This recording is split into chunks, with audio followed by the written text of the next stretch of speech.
Hey guys, welcome back to another long, calm, and slightly ridiculous journey through history. Tonight we're doing something a little different, something that might make you roll your eyes at humanity's eternal lack of chill. So, dim the lights, grab a blanket, and maybe a warm drink that won't keep you awake. Because tonight we're wandering into the sleepy chaos of the Middle Ages to talk about laws. Yeah, laws. Those deeply unsexy, paper-stamped things that usually make you think of tax codes or parking tickets. But here's the fun twist. These are not ordinary laws. These are the ones that only existed because somebody somewhere did something unbelievably stupid, or petty, or horrifyingly specific. Sometimes all three, and the best part?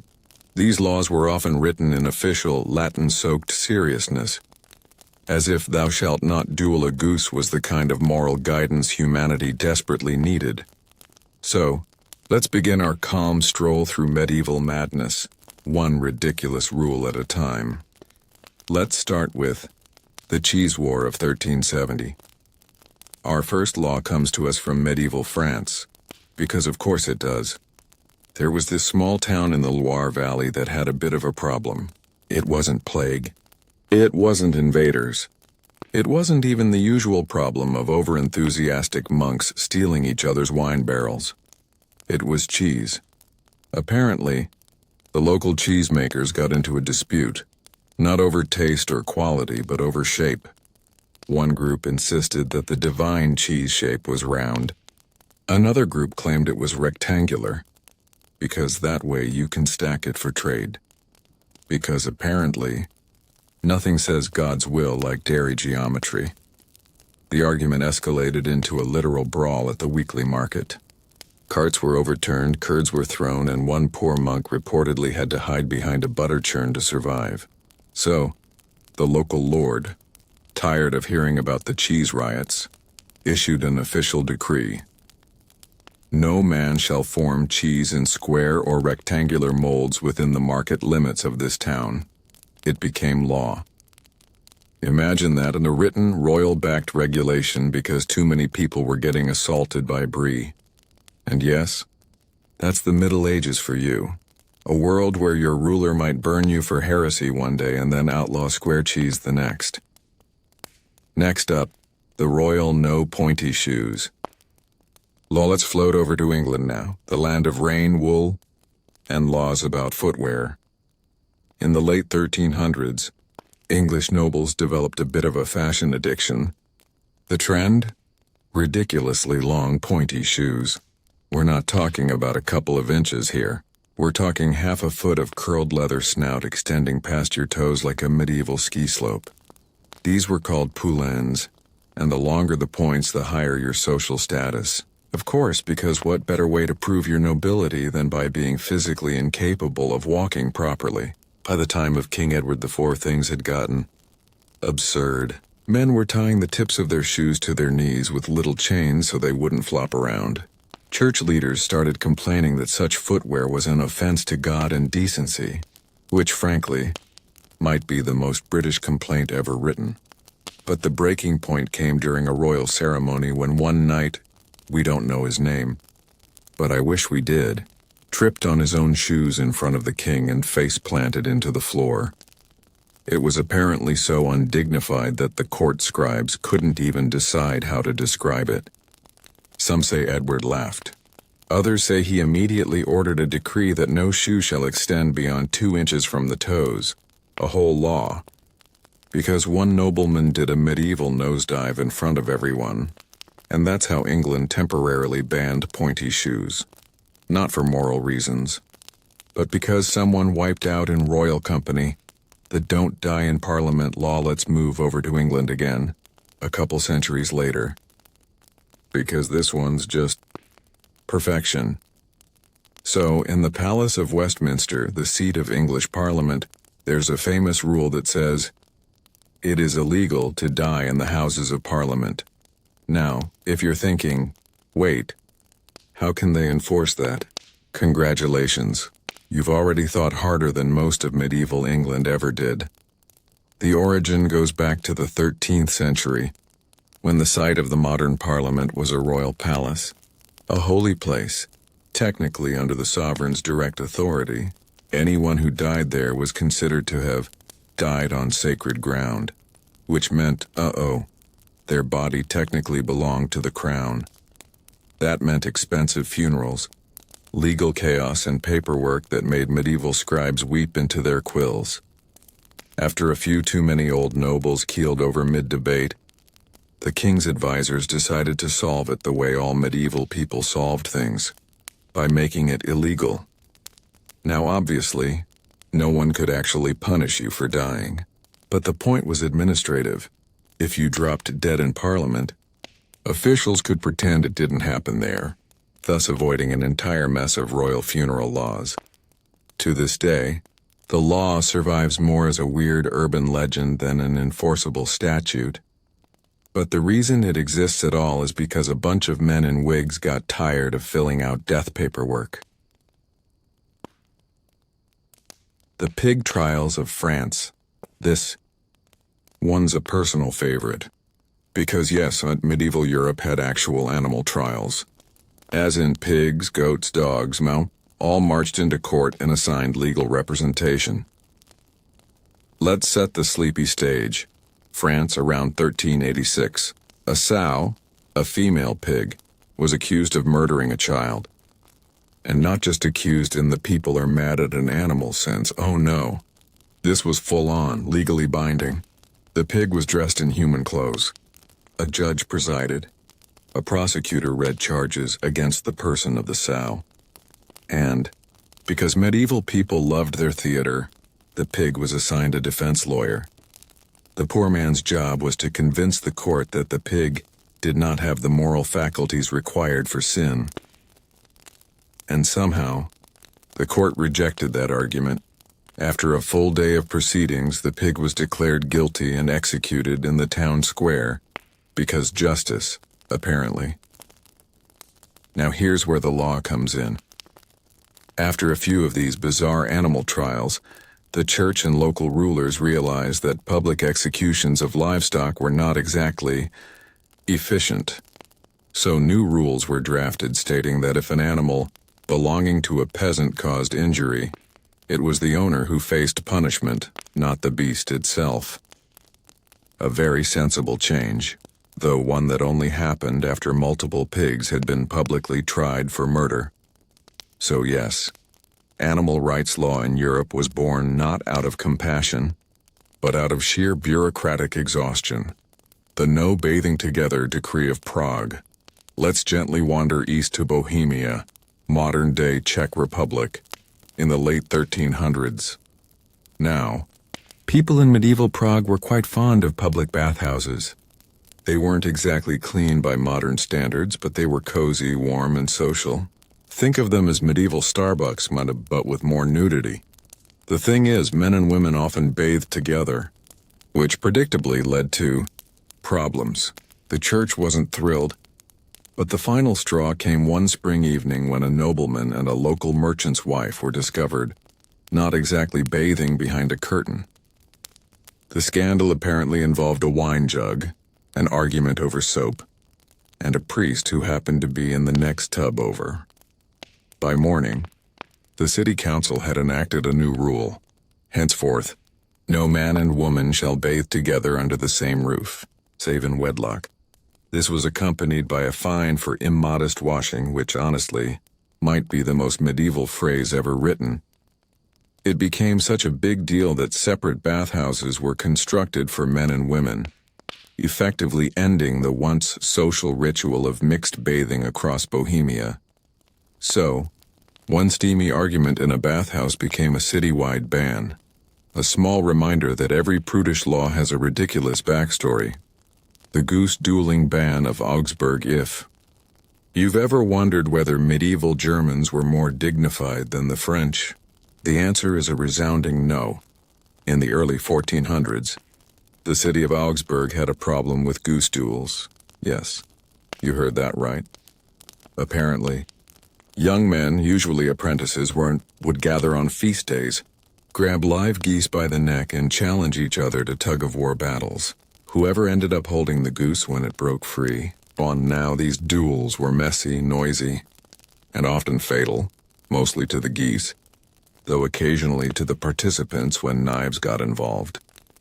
After one particularly chaotic festival that ended with multiple injuries and, allegedly, a priest losing a tooth, the city council issued an official decree banning all public contests involving the pulling or striking of fowl. Essentially, no goose duels. And with that, Augsburg became one of the first medieval cities to pass an animal cruelty ordinance, though it's hard to imagine they were thinking about the geese's welfare. It was probably just about noise complaints. Still, the fact that this law existed at all tells you everything you need to know about Germantown festivals. The don't cross-dress without permission rule. Now let's head back to England for one of those "we swear this is real" moments. During the 14th century, a noblewoman named Eleanor Rykener caused quite the stir in London. Eleanor worked as a seamstress, and also occasionally as a prostitute. The twist? Eleanor had been born John Rykener, and alternated between male and female identities depending on what paid better. When Eleanor was eventually arrested, in full women's dress, on suspicion of lewd conduct, the city had no idea how to legally categorize the situation. There were no laws about gender disguise because apparently no one had thought to make one yet. So after a very confused interrogation that survives in full Latin record, and reads like the medieval equivalent of a gossip column, London authorities hastily issued a new ordinance. It stated that, "No man shall wear the apparel of a woman, nor a woman that of a man within the city bounds without license of the mayor." Yes, you actually could cross-dress legally, but only with written permission from city officials, which feels very British. Cross-dressing? Certainly, dear, but do fill out the paperwork first. This law faded away eventually, but it marks one of the earliest recorded instances of gender expression being directly regulated by urban statute. All thanks to one very fashionable and enterprising individual named Eleanor, the No Corpse Weddings Edict. Let's end. Part 1, with something suitably strange, the law against marrying dead people. This one comes from medieval France again, because of course it does, around the early 1400s. Apparently there was a noblewoman whose fiancé died unexpectedly before their wedding day, and she was not ready to move on. So she appealed directly to King Charles VI for permission to marry him anyway. She argued that the betrothal had already been public, the dowry arranged, and, in her words, the union blessed by heaven. And the king, being in one of his famously unstable moods, said, "Sure, why not?" The marriage was performed posthumously, with the deceased groom laid out in ceremonial dress, and the bride kneeling beside the coffin. Witnesses signed the contract. The whole thing was recognized legally. The church, however, had a collective meltdown. Within months, new canon law was drafted explicitly forbidding the sacrament of marriage to be conferred upon the deceased. Because yes, it turns out, you only need one posthumous wedding before someone decides that maybe this should never happen again. Hey again, friends, welcome back. I hope you're still comfortable, maybe a little drowsy by now. If not, that's okay. We're in no rush. Tonight's history lesson isn't exactly going anywhere fast. So far, we've looked at the kind of medieval laws that make you wonder how civilization survived the Dark Ages at all. And I wish I could tell you that the next batch makes more sense, but no. If anything, we're drifting even further into the royal side of ridiculousness. A place where kings and queens, apparently, woke up some mornings and decided to outlaw facial hair, or weather, or happiness. Because when you rule by divine right, what else are you going to do with all that power except make sure nobody has a beard slightly cooler than yours? So, let's settle in, take a breath, and drift into the weird, overblown world of royal overreactions. The king who banned beards. Let's begin with one of history's most unnecessary personal vendettas. Our setting, England, mid-1500s. Our culprit, King Henry VIII. Of the 6 wives, the split church, and the general inability to make it through a decade without a meltdown. Now, we all know Henry as the man who invented divorce by force, but before he was beheading spouses, he was regulating facial hair. You see, beards in the early Tudor era were a bit of a fashion statement. They signified maturity, manliness, and, conveniently, how long you could go without angering the lice in your hair.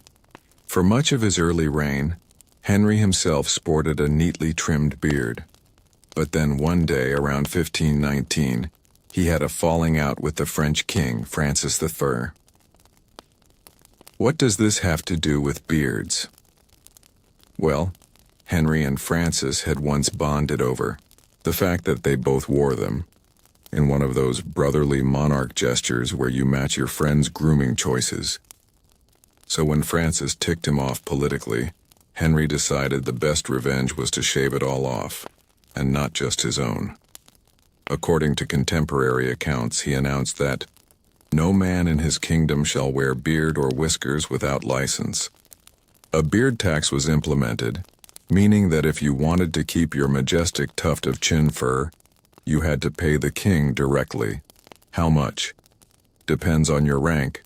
Nobles paid more, peasants paid less. The point wasn't revenue. It was about making sure nobody looked cooler than Henry VIII. It didn't last forever, because shockingly, people hated it. But the irony is delicious. The man famous for chopping off wives' heads also briefly tried to outlaw your ability to grow hair on your face. And yet, Henry wasn't the last royal to take offense at beards. Russia's Peter the Great would outdo him a century later, and his version was somehow even weirder.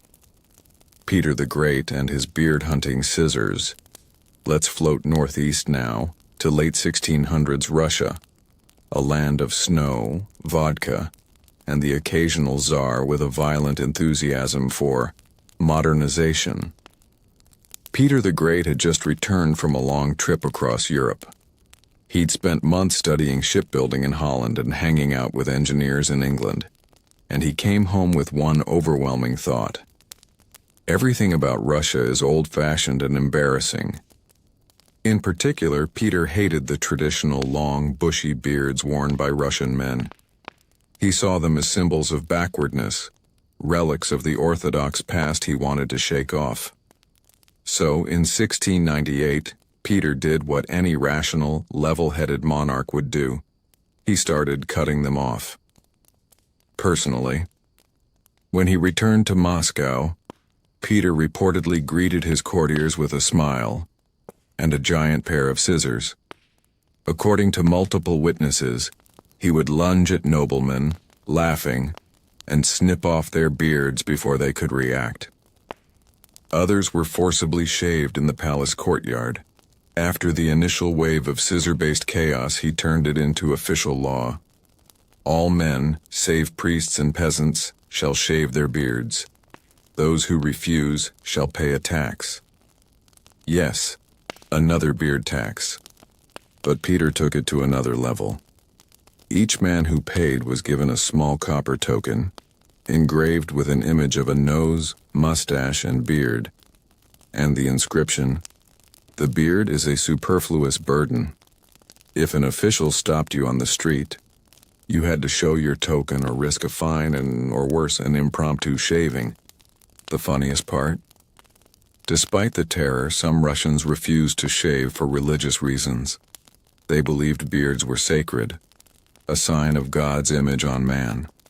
So they paid the tax gladly and carried their little beard medallions like badges of holy defiance. The result was a society where half the men were clean-shaven by royal decree, and the other half strutted around clutching copper beard passes like rebellious hipsters. All because one emperor decided he didn't like facial hair. The law against too much mourning. Our next royal meltdown brings us back to France, a country that, let's be honest, produced more emotional kings per capita than any other nation in Europe. This one involves King Charles IX, the boy king of France during the late 1500s, a time when peaceful and France were not words often found in the same sentence.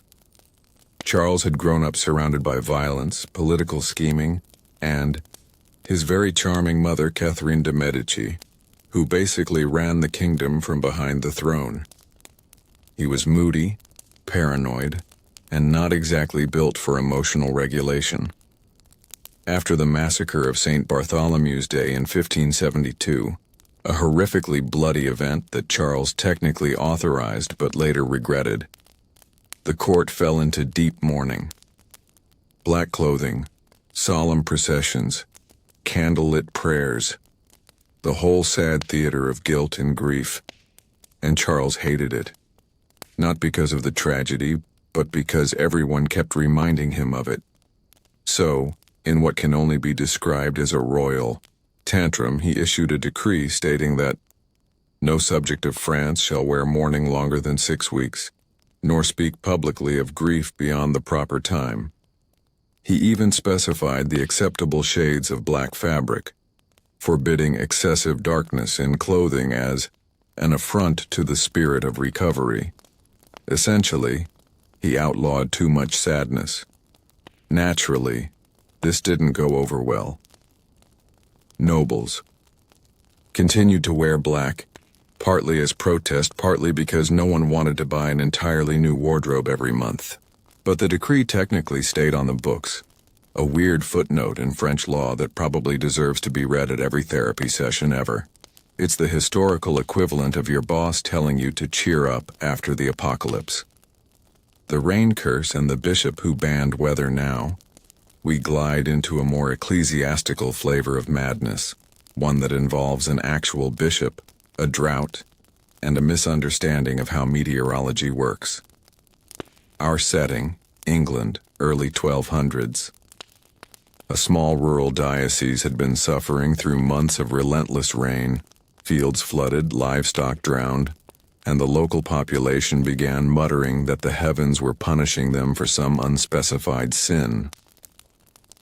The local bishop, a man named Walter of Rochester, decided he'd had enough. In his mind, the constant rain was not just bad weather, it was disobedience. So naturally, he wrote a decree. He gathered the clergy, donned his ceremonial robes, and, in a field surrounded by soggy peasants, he performed what might be history's first and only official excommunication of the weather. Yes, he literally excommunicated the rain. The text reportedly read, "By authority of the Church, I command the clouds to withhold their tears, lest they fall under the curse of our Lord." And believe it or not, the rain did stop a few days later when the weather naturally cleared. This led to a brief and awkward period in which people sincerely believed Bishop Walter had divine power over the sky. The church in Canterbury was less amused. They quietly passed a new rule forbidding priests and bishops from issuing decrees against natural phenomena. So, a law was created to prevent clergy from legally punishing the weather, because one overly dramatic bishop got rained on too many times. The no sleeping in church law, our next one, is small but charming. It comes from a little monastery in southern Germany, circa 1450. Apparently the monks had a problem, not with heresy or sin, but with snoring. During long sermons, many of the brothers would nod off. Some even brought little cushions to make their pews more comfortable. Now this might sound harmless, but one afternoon, the abbot, Father Conrad, caught the entire back row asleep during his sermon on humility. He was so offended that he wrote a decree, sealed it, and nailed it to the chapel door. It read, "Whosoever sleepeth in the house of God shall fast 1 meal and sweep the cloisters as penance." Essentially, if you got caught dozing off, you missed lunch and cleaned floors. The law didn't really work. Within weeks, the monks developed the world's earliest coping mechanism for boring sermons: sleep with your eyes half open. Eventually, the abbot gave up, and the rule was quietly ignored. But for a brief, glorious moment, the church officially outlawed napping during Mass. So the next time someone tells you that monks were paragons of discipline, remember that half of them were fighting sleep through 6-hour sermons about candle maintenance, the no laughing at funerals law. Let's drift north to medieval Denmark. Around the 1300s, a small coastal town had developed a rather inappropriate funeral tradition. After burials, families would host feast, which was normal. But the combination of ale, exhaustion, and gallows humor often turned these gatherings into what we might now call rowdy wakes. One particularly dramatic incident involved a fisherman's funeral that turned into a drinking contest, ending with 2 mourners fighting with fish carcasses. Apparently, the parish priest found this so disgraceful that he declared a new local statute. Any man or woman found to laugh, jest, or dance at a funeral shall pay 2 silver marks to the church. A no laughing at funerals law. The problem was, laughter is contagious, and especially when it's forbidden. According to town records, people began to accidentally giggle just trying to suppress it, which made others laugh harder, which led to more fines. Eventually, the rule became an unofficial running joke. The priest, realizing he was fighting human nature, dropped it. It's one of those moments that reminds us, medieval people weren't always pious or grim. They were just people, messy, emotional, often inappropriate, and sometimes fined for laughing at funerals. The don't insult the royal carp statute now. This one sounds made up, but it's documented in the archives of Krakow, Poland. In the late 1400s, King Casimir IV had a prized fish pond at his royal estate, stocked with enormous, well-fed carp. He was very proud of them, like weirdly proud. They were apparently treated better than most peasants. One evening, during a feast, a visiting nobleman jokingly called one of the royal fish a fat old sinner unfit for Lent. The king did not laugh. In fact, he was so insulted on behalf of his aquatic companions that he issued an edict forbidding mockery, insult, or defamation of any royal carp or pike kept in His Majesty's ponds. Punishment? A fine, and exclusion from royal banquets for a year. It sounds absurd, but think about it. That's basically medieval cancel culture. You offend the king's fish, you lose your social privileges. No one ever dared insult the carp again, and the pond supposedly remained under royal protection for decades. Somewhere in Polish history, there's a law that existed entirely because one man roasted a fish too hard. Hey again, everyone. If you're still awake, congratulations. You've officially made it through medieval beard bans, carp rights, and the world's most dramatic bishops. If you're already half asleep, that's even better. You're exactly where this story wants you to be, because tonight we're gliding into a softer, stranger corner of medieval life, one filled with romance, jealousy, and the kind of bureaucratic overreach that can only come from someone in a velvet hat thinking, yes, but what if love was illegal? That's right. This time we're exploring forbidden love, and all the ridiculous laws that tried and almost always failed to control it. From monks caught writing bad poetry to kings who made marriage application forms, the medieval world was surprisingly obsessed with regulating people's hearts. And it all started as usual with one spectacularly awkward incident. The no kissing on Sundays law. We begin in 13th century Italy. Because if any country was going to overthink public affection, it was definitely the one that invented both the Renaissance and the guilt trip. In the city of Bologna, there was growing concern among local priests that young lovers were getting a little too friendly after Mass. Apparently, it had become a local custom to gather outside the church doors on Sunday mornings and, well, socialize kissing. said one particularly offended bishop, is not a sacrament. After several scoldings and zero progress, the city council finally passed a decree stating that no man or woman shall exchange kisses within sight of the Holy Church, nor on the Sabbath day under penalty of 1 silver denarius. Yes, they literally fine people for kissing on Sundays. Naturally, this led to what I can only describe as medieval stealth dating. Couples would meet behind carts, under cloaks, or near the local laundry stream, where no one was likely to be looking. So in a way, the law didn't stop romance, and it just made it sneakier. And if you think that's a one-off, oh no. The church had entire handbooks about this stuff. Some monasteries even posted signs saying, "Beware idle hands and wandering hearts."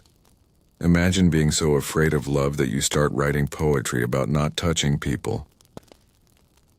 The monks who wrote love letters and got sued for it. Now, let's wander north to England around the 1100s and meet a group of monks who really, truly misunderstood the meaning of celibacy. At a small abbey in Lincolnshire, several monks began corresponding with local women. They claimed it was for spiritual guidance. The letters, however, were not exactly spiritual. One of the surviving examples reads something like, "I pray for thee each night and long to see thy face more than the morning sun," which honestly sounds less like devotion and more like the opening to a medieval soap opera.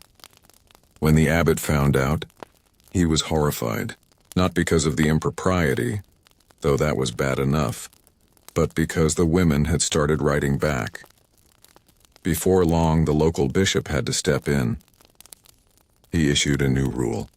No monk shall write letters of affection or secret correspondence to women nor receive them. Under threat of excommunication, he even sent royal scribes to collect all existing letters and burn them. But here's the kicker. The incident became so widely gossiped about that it inspired local copycats. Soon other monasteries began tightening their rules too. By the mid-12th century, many English abbeys had official anti-love letter clauses in their charters. So, yes, the medieval church actually made laws against writing romantic letters, because a handful of monks couldn't stop flirting through the mail. The no marriage without the Lord's permission rule. Let's move to France again, where feudal lords often took their power a little too personally. In medieval feudal society, marriage wasn't just about love. It was about property, loyalty, and making sure your neighbor didn't accidentally marry into your estate. So many nobles started insisting that peasants get their permission before getting married.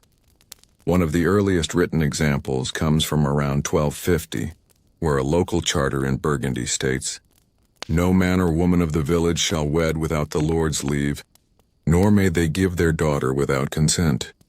Failure to comply meant, you guessed it, a fine. Usually a chicken or a few coins. This became such a widespread custom that it gained a name. Merchet. It was literally a marriage tax, paid to your landlord for the privilege of tying the knot. Romantic, right? But of course, humans being humans, peasants found ways around it. They'd elope across parish lines, marry secretly, or get accidentally betrothed by having witnesses overhear them saying, "I take thee." The church eventually stepped in, declaring that consent alone made a marriage valid, even if no priest or lord was present. So, for a brief shining moment, medieval Europe had a loophole where two teenagers could declare love in a barn and, legally speaking, be married forever.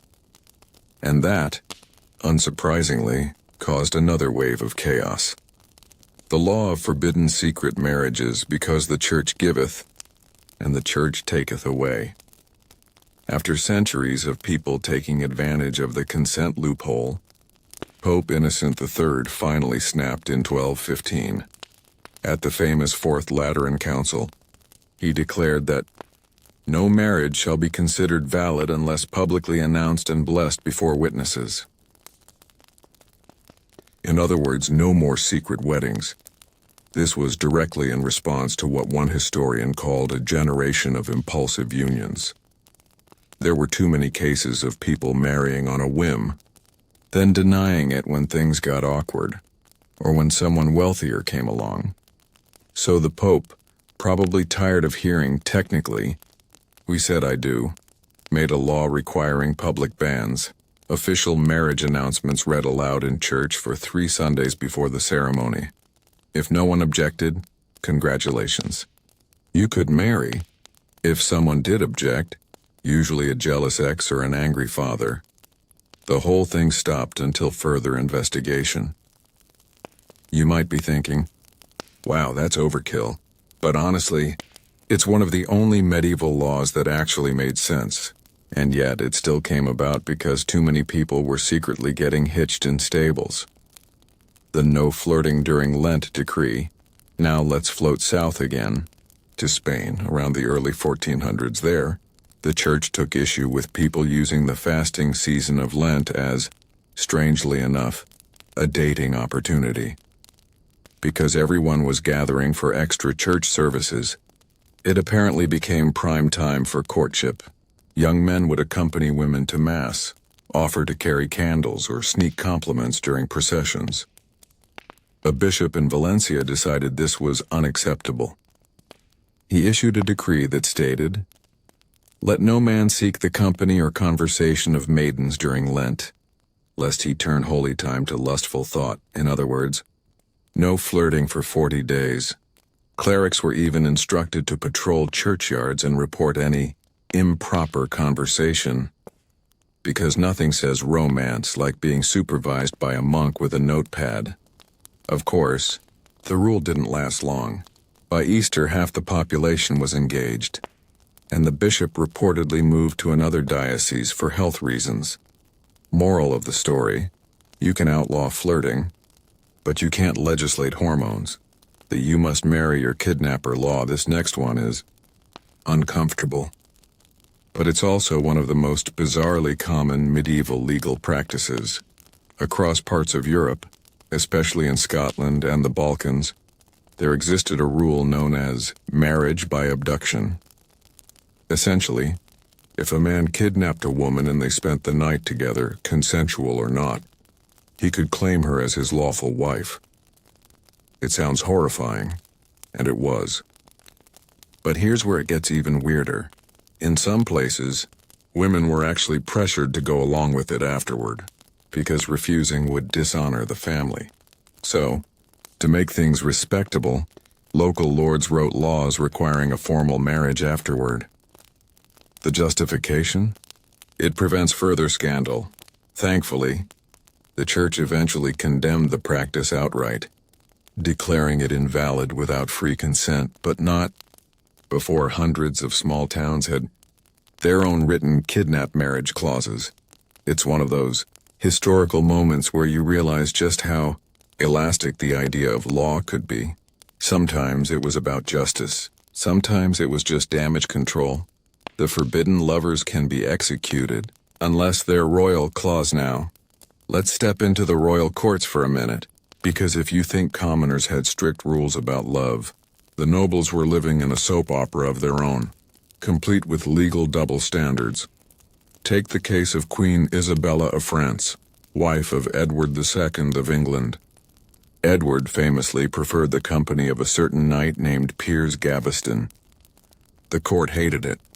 Isabella hated it. And after years of tension, the nobles forced Gaveston's execution. But here's the thing.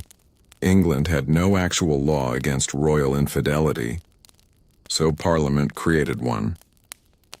In 1327, they passed a statute declaring that unlawful love or counsel given to the Queen would henceforth be treated as treason. In other words, cheating with the Queen was no longer just scandalous. It was a capital offense. But interestingly, the reverse wasn't true. If the king had an affair, no law applied, because of course not. The rule stayed on the books for centuries, and was occasionally revived, notably during the reign of Henry VIII. who used it to justify executing Anne Boleyn for treasonous adultery. So a jealous queen inspired a law, which her descendant used to justify beheading his own wife.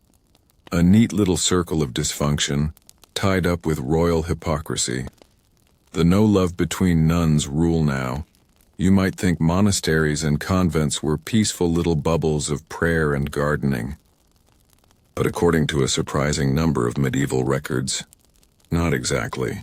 In the 14th century, the abbess of a convent in northern France wrote to her bishop complaining that some of her sisters were too fond in their affection. Translation: there were rumors of romantic relationships among the nuns. The bishop, mortified, sent a letter back saying, "Henceforth none shall sleep in the same bed, nor exchange letters or gifts of adornment." This became an actual regulation, copied into the convent's rule book. It specified that any nun found showing singular affection would be reassigned to another convent as punishment. Basically, medieval exile for being too cuddly. It's one of those tiny, quiet reminders that even in the most restrictive corners of society, human affection found a way, and the church, predictably, panicked. The lovers must stand 2 feet apart edict. Let's end this section on a truly poetic note, courtesy of 15th century Paris. During a particularly bad outbreak of the plague, city officials were desperate to slow the spread of disease, so they passed a number of health laws. No gatherings, no shared cups, no dancing in the streets, reasonable enough. But then, in a moment of either paranoia or pettiness, the city magistrate added one more rule. Lovers and companions shall not walk or sit nearer than 2 feet apart in public places. 2 feet apart. Someone actually measured that. Guards were supposedly instructed to observe and measure the distance with the span of an arm, which means some poor city officer spent his days interrupting couples with a... Sure, the law didn't last long, and because the next year, the plague returned anyway and everyone had bigger problems. But it's oddly relatable, isn't it? Centuries before social distancing, medieval Parisians were being told to keep their hands to themselves, and so, after all these attempts, no kissing, no flirting, no secret vows, no letters, no proximity. The great medieval experiment in controlling love failed completely. Because it turns out, you can outlaw behavior, but you can't legislate the human heart. People still met behind barns, passed folded notes under pews, and whispered "I do" when no one was looking. And every time they did, someone somewhere tried to write another rule to stop them. Hello again, fellow wanderer of strange centuries. If you're still here, that means you've survived medieval winter, forbidden love, and all the church paperwork in between. So tonight, we're going to rest, not literally, of course, because in the medieval world, even resting was something you could get fined for. You see, medieval Europe was a place where everything eventually became a rule. If people did something, anything, someone with a quill decided it probably needed regulation.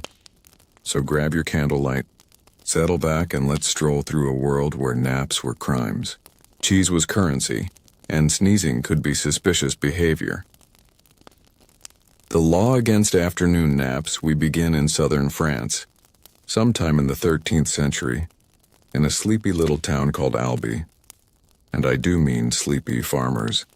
Bakers, even priests, had developed a local habit of taking a long rest after lunch. They'd nap in doorways under olive trees or sometimes right on the steps of the church. At first nobody minded, but then came the town bailiff, a man who, by all surviving descriptions, sounds like he'd never smiled once in his life. He declared that these idle hours were a moral danger. He claimed that men wasted daylight in sloth and sinful dreams.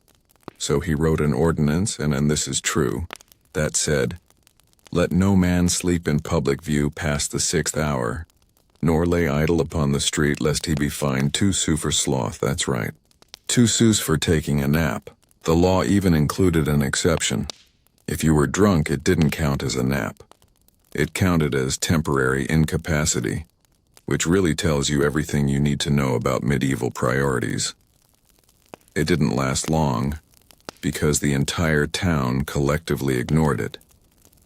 Apparently, they even started calling the local jail the Nap House just to annoy him. The following year, the bailiff left office. And the new one? He joined the afternoon nap. The rooster noise complaint next. Let's flap our way to medieval Switzerland. In 1439, in the small farming village of Fribourg, a man was brought before the town court because of his rooster. The charge? Public nuisance through excessive crowing. Apparently, his rooster, named Jacques, according to the record, had developed a habit of crowing before dawn, sometimes as early as 2 a.m. This drove the neighbors insane. The man argued that roosters know no clock, and that God himself had made them that way. But the judge was unmoved. He ruled that a man must govern his beasts, lest they disturb the peace of Christendom, so the court issued what may be one of the first animal noise ordinances in history. The rooster was ordered to be kept indoors between sunset and sunrise. That's right, Jacques the rooster had a curfew. Later, the town even expanded the law to cover barking dogs and shrill geese. Imagine the town meeting that led to that. The cheese measurement law now. We move to England, land of mead, muddy streets, and the eternal quest to regulate cheese. Around the year 1266, King Henry III issued something called the Assize of Bread and Ale. It was meant to standardize prices and quality for baked goods and beer. But here's the part most people forget. A few years later, local councils began applying the same principle to cheese. According to the city records of Chester, let no cheesemonger sell by eye, but by weight, and let the cheese be clean and of fair roundness. Yes, fair roundness. Apparently, lopsided cheese was a national emergency. There were even cheese inspectors, called gaugers, who walked around with small copper scales. If they found your wheel of cheddar was too light or uneven, they could confiscate it or fine you a penny. There's even one recorded case from 1291 where a merchant was caught adding chalk to his cheese to make it heavier. He was sentenced to stand in the market square holding a moldy cheese wheel with a sign that read, "False Merchant." Public humiliation. Via dairy products, the law against singing after dark lets drift now to medieval Prague, a city of narrow streets, echoing courtyards, and a lot of drunk students. In the early 1400s, university life there was booming. Students sang, argued philosophy, and often forgot what time it was. The noise became such a problem that the town council wrote a decree stating, "Let no man sing in the street after the toll of the 9th bell, nor play instruments in windows or tavern doors." That meant, after roughly 9 p.m., silence. Violators were fined 1 groschen, or if they couldn't pay, forced to scrub the street outside the tavern where they sang.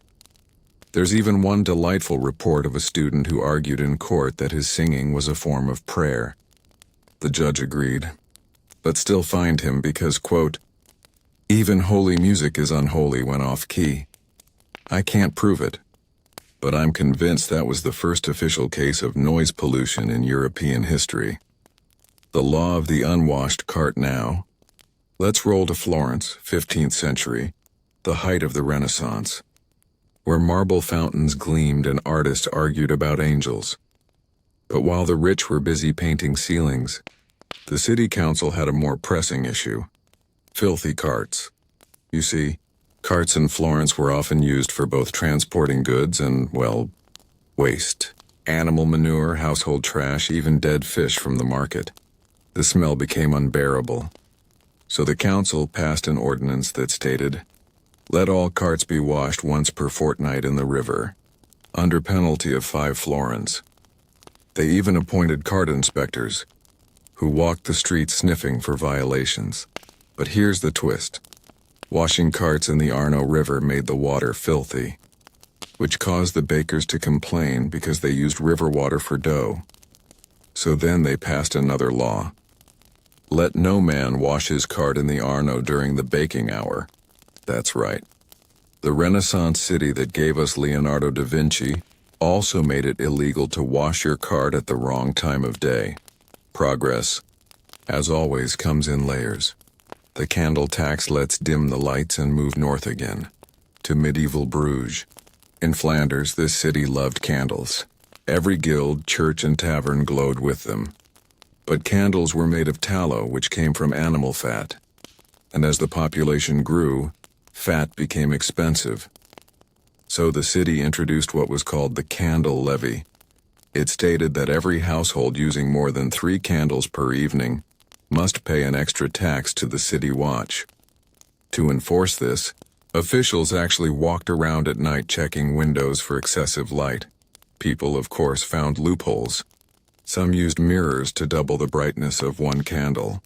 Others hollowed out bread loaves and used them as hidden holders to make it look like fewer were burning. When inspectors caught on, they passed a new rule. No man shall disguise his light by mirror, bread, or vessel. The bureaucracy of brightness. The law of loud shoes, this one comes from Nuremberg, Germany, circa 1480. At the time, it was fashionable for wealthy men to wear wooden-soled shoes, the kind that clacked loudly on cobblestones. And apparently they were extremely loud. So loud, in fact, that people complained it was keeping them awake. In response, the city passed an ordinance saying, "No cobbler shall make pattens that sound louder than a man's voice." They even tested shoes in the marketplace by having someone walk in circles while the judge listened. If the shoes were too noisy, they were destroyed on the spot. It's one of those rare laws that sounds fake, until you realize how seriously medieval people took peace and quiet. The law against long baths. Yes, you heard that right. In certain towns, too much bathing was suspicious. During the 14th century, as the Black Death spread through Europe, people grew paranoid about public bathhouses. Authorities noticed that those who bathed frequently tended to gather in groups, sharing tubs, towels, and gossip. So in some regions, like Bavaria and parts of England, towns passed temporary bans on excessive bathing. One record reads, "Let none frequent the bathhouse more than once weekly, for health of the body and soul." The official reasoning, they believed that warm water opened the pores, allowing the plague to enter. In reality, banning baths just made everyone dirtier, and probably didn't help at all. But it's a perfect snapshot of medieval logic. See a problem, make a rule, hope it works. The don't bake too big law were back in England now, where bread was life, and size mattered. Because bakers kept cheating customers with undersized loaves, the government introduced the famous a size of bread. But what's less known is that in some towns, bakers overcorrected and started baking giant loaves to attract attention. One city, Norwich, had to pass a follow-up rule. Let no loaf exceed 12 inches in breadth, for such is prideful and causes disorder in the market. Imagine being fined for making your bread too good. The worst offender, apparently, was a man named Thomas the Baker, who sold loaves as wide as a wheel. He was sentenced to sweep the market for a week, with a broom made of stale bread, a punishment that was, at least thematically consistent, the law of the untrimmed beard, and finally, because no medieval collection of absurd rules would be complete without it, the beard laws. In 16th century Russia, Tsar Peter the Great famously taxed beards to encourage Western fashion. But the idea wasn't new. Centuries earlier, in some monastic towns, there were opposite laws, rules requiring men to grow beards. One monastery in Bohemia declared that smooth faces invite temptation, so all male citizens over 20 had to wear visible facial hair. Inspectors, known as chin wardens, patrolled on feast days to check compliance. If you were caught clean-shaven, you had to pay a fine, or wear a false beard made of goat hair for 1 week. That image alone could carry an entire bedtime story. When rules multiply, by the late Middle Ages, European towns were practically buried under their own laws. Some cities had hundreds of them, covering everything from how many pigs may cross a bridge to what color shoelaces are fit for mourning. But what's fascinating isn't how strange they were, it's how earnest they were. These weren't laws made by kings in distant castles. They were written by small councils of neighbors. People genuinely trying to make daily life a little more orderly, even if their solutions were bizarre. They lived in a world without clocks, without police, without central heating. So when life got messy, they did what people still do today. They wrote rules, hoping the rules would make things make sense. And of course, they didn't. The world beneath the rules, because beneath all these ridiculous decrees, the rooster curfews, candle taxes, and beard fines, there's a quiet truth. Medieval life was improvised. Most people didn't even know half the rules that applied to them. They just did what they'd always done. And if a scribe happened to notice, it might end up in the records. So when we laugh at these strange laws, we're also laughing at the sheer chaos of a world still figuring itself out. A world where the baker, the monk, the rooster, and the cheese all shared the same muddy street. And somehow, it all worked. Good night, medieval bureaucracy. And so ends our slow walk through the paper maze of medieval daily life. A world where bureaucracy met superstition, and logic took the day off. If you've made it this far without falling asleep, congratulations. You've outlasted half of medieval Europe's attention span. But if your eyes are heavy and your mind's drifting through candlelight and cobblestone, that's perfect. That's where the story belongs. Next time, we'll wander into part 5. Medieval jobs you wouldn't survive for a day, where we'll meet rat catchers, gong farmers, and a profession literally called leech wrangler. Until then, rest easy, traveler. The rules can wait till morning. Hey guys, welcome back. If you're lying down, maybe under a blanket, and you've already half forgotten where your phone is and perfect, that's exactly the right mindset for tonight, because we're heading somewhere dark, dirty, and honestly, kind of heroic. Tonight we're talking about the jobs that kept the Middle Ages running. The kind of work that no one wrote songs about. Jobs that paid in pennies and left you smelling like, well, medieval life. So take a deep breath. Or maybe don't. Because by the end of this, you might be grateful that smell-o-vision doesn't exist. Let's begin with one of the most legendary and least envied professions of them all. Hey guys, welcome back. If you're lying down, maybe under a blanket, and you've already half forgotten where your phone is, perfect. That's exactly the right mindset for tonight, because we're heading somewhere dark, dirty, and honestly kind of heroic. Tonight we're talking about the jobs that kept the Middle Ages running. The kind of work that no one wrote songs about. Jobs that paid in pennies and left you smelling like, well, medieval life.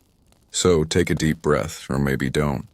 Because by the end of this, you might be grateful that smell-o-vision doesn't exist. Let's begin with one of the most legendary and least envied professions of them all. The gong farmer, the night soil specialist. It's midnight in 14th century London.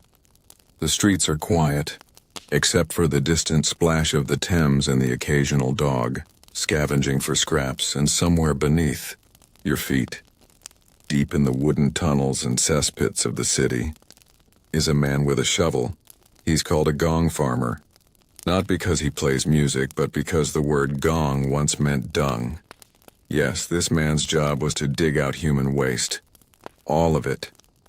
The city's toilets, called privy pits, were basically holes in the ground under outhouses. Every few months they filled up. And when that happened, the gong farmer came knocking. He worked only at night. Not because he preferred the peace, but because, well, nobody wanted to see what he did in daylight. He climbed into cesspits with a spade, scooped out the sludge by hand, and filled buckets to be hauled away by his helpers. Each pit could take hours, sometimes days, to clean. And if you're wondering where all of that went afterward, they dumped it just outside the city walls, a lovely spot the locals called lay stalls, basically open-air sewage fields. The pay was surprisingly good, up to 6 pence a night. But the life expectancy? Not great. Breathing methane in an enclosed pit was as dangerous as it sounds. Still, someone had to do it, and if not for those forgotten men in the dark, medieval cities would have drowned in their own filth. So maybe whisper a quiet thank you to your nearest sewer worker. They walk in honorable footsteps. The rat catcher, small fangs, big business. Next up, the rat catcher. If the gong farmer was the unsung hero of hygiene, the rat catcher was the unsung epidemiologist, though not a very clean one. Medieval towns were crawling with rats. Grain stores, taverns, ships, all infested. And since cats were considered unlucky in some places, thanks church superstition, the rats ran the show. Enter the rat catcher, armed with a sack, a stick, and a truly concerning level of enthusiasm. He'd roam the streets offering his services. He'd stuff his bag full of squealing, wriggling rats, often catching dozens in a night. Some caught them for bounty. Local councils would pay a small fee per tail. Others sold live rats to nobles who used them in sport. Yes, that means rat-fighting arenas. Picture a tiny, screechy coliseum. And of course there was risk.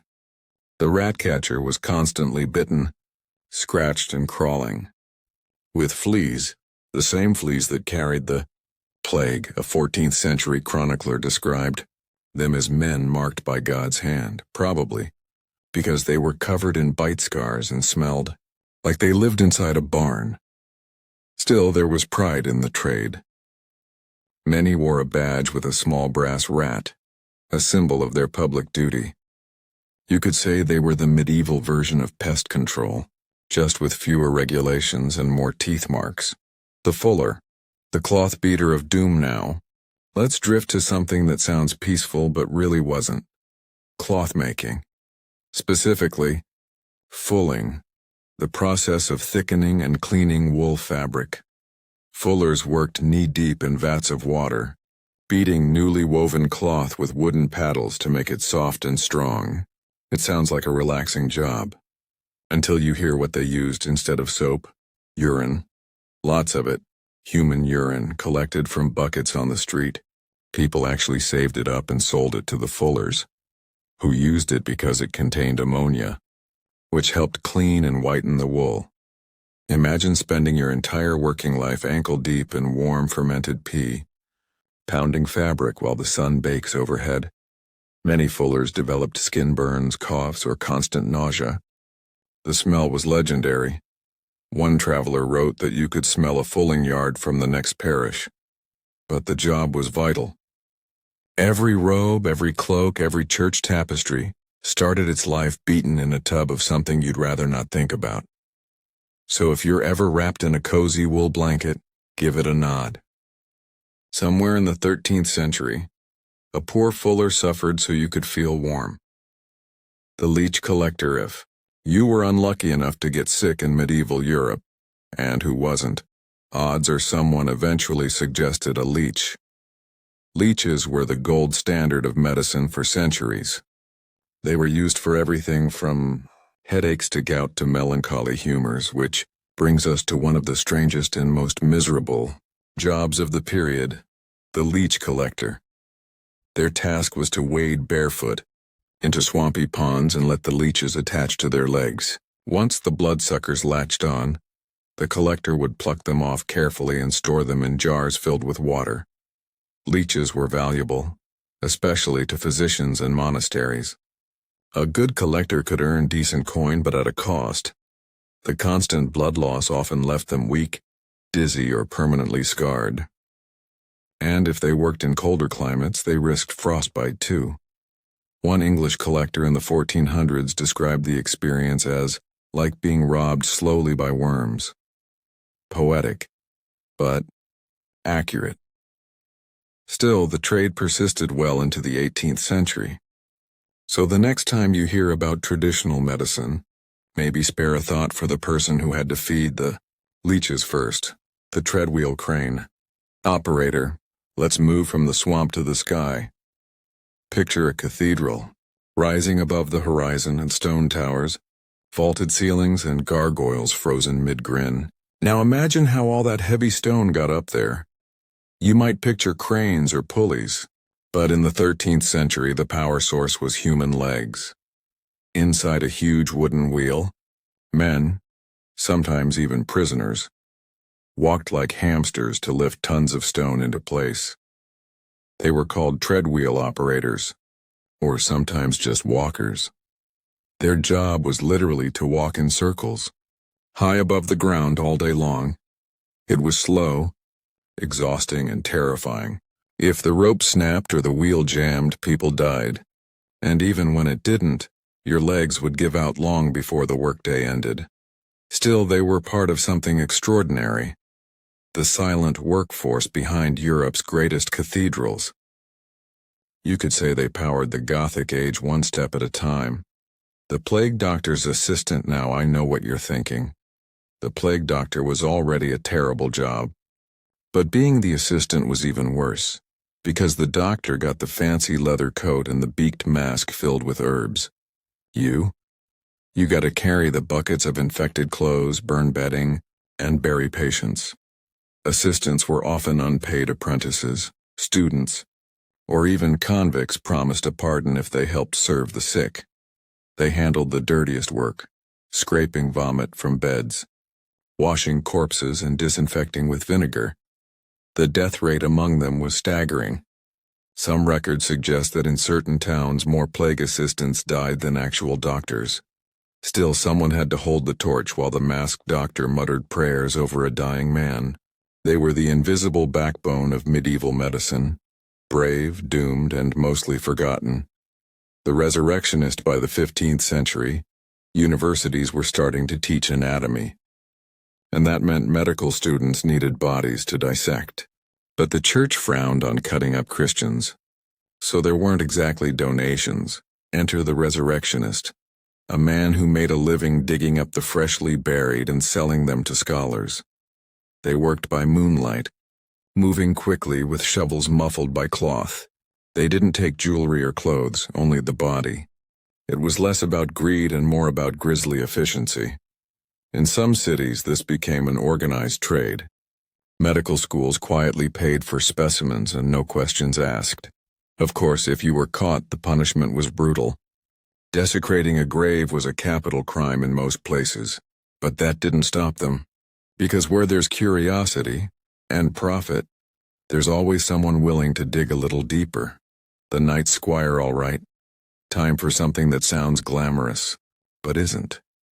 Being a squire was like being a medieval intern, except your boss had a sword and mood swings.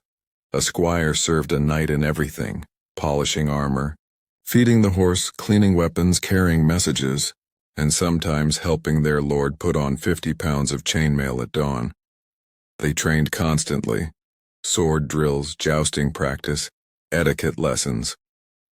But mostly they fetched things: water, food, towels, armor plates, whatever Sir Shiny needed that morning. In battle, squires risked their lives to rescue fallen knights or replace broken lances.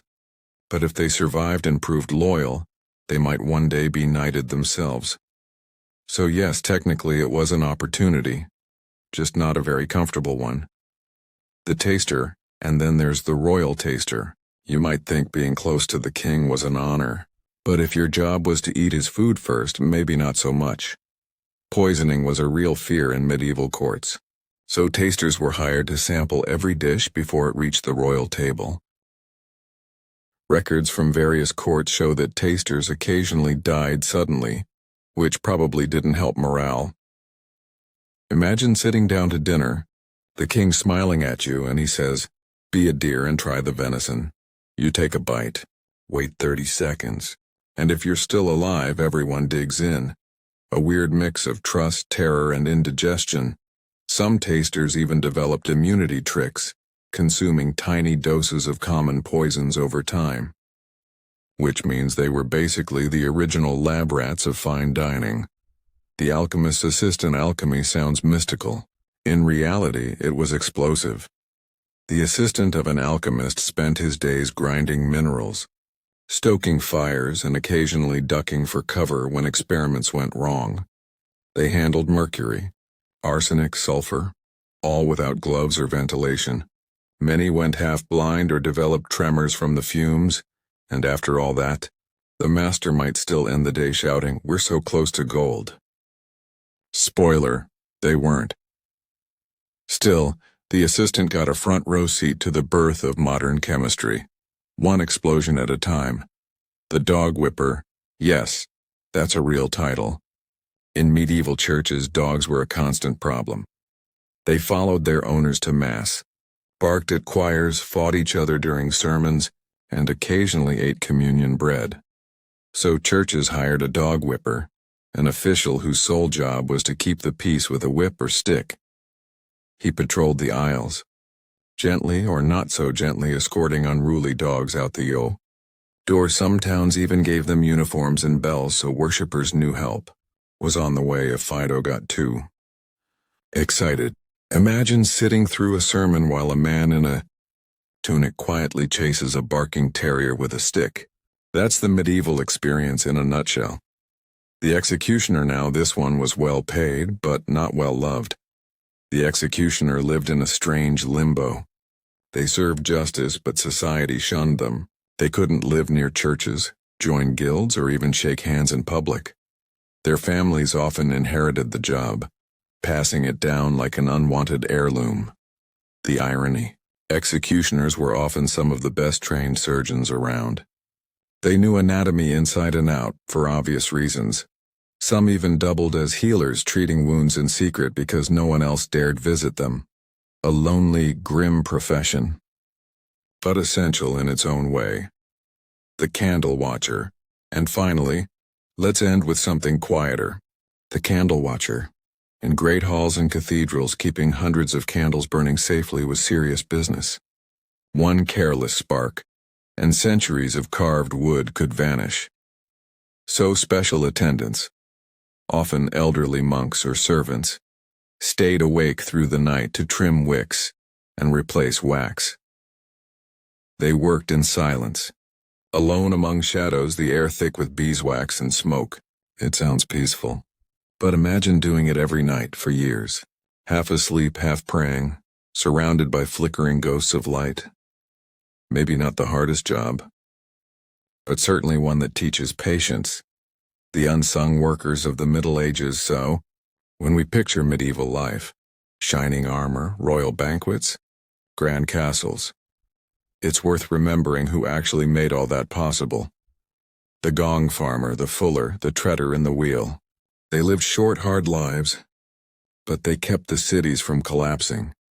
Their names are gone, their graves unmarked, but their work is still all around us, in every paved road, every cathedral arch, every clean street. The world runs on invisible labor. It always has. So if you're listening to this as you drift to sleep, maybe give a small mental nod to those anonymous, mud-covered heroes of history. They didn't get statues, but they earned their rest, and you've earned yours too. Sleep soundly. And tomorrow, may your job involve fewer leeches. Welcome back, traveler. If you're listening while half asleep, and your thoughts are starting to float somewhere between dream and history, that's perfect. Because tonight, we're not walking through wars or castles or plagues. We're drifting into something softer and stranger. A world of beliefs. 1,000 little ideas that seem ridiculous today, but sometimes, only sometimes, they were accidentally right. So let's step quietly into the candlelight of the medieval mind. A place where miracles and medicine, faith and fear shared the same bed. When people thought garlic could ward off evil, let's start with something familiar.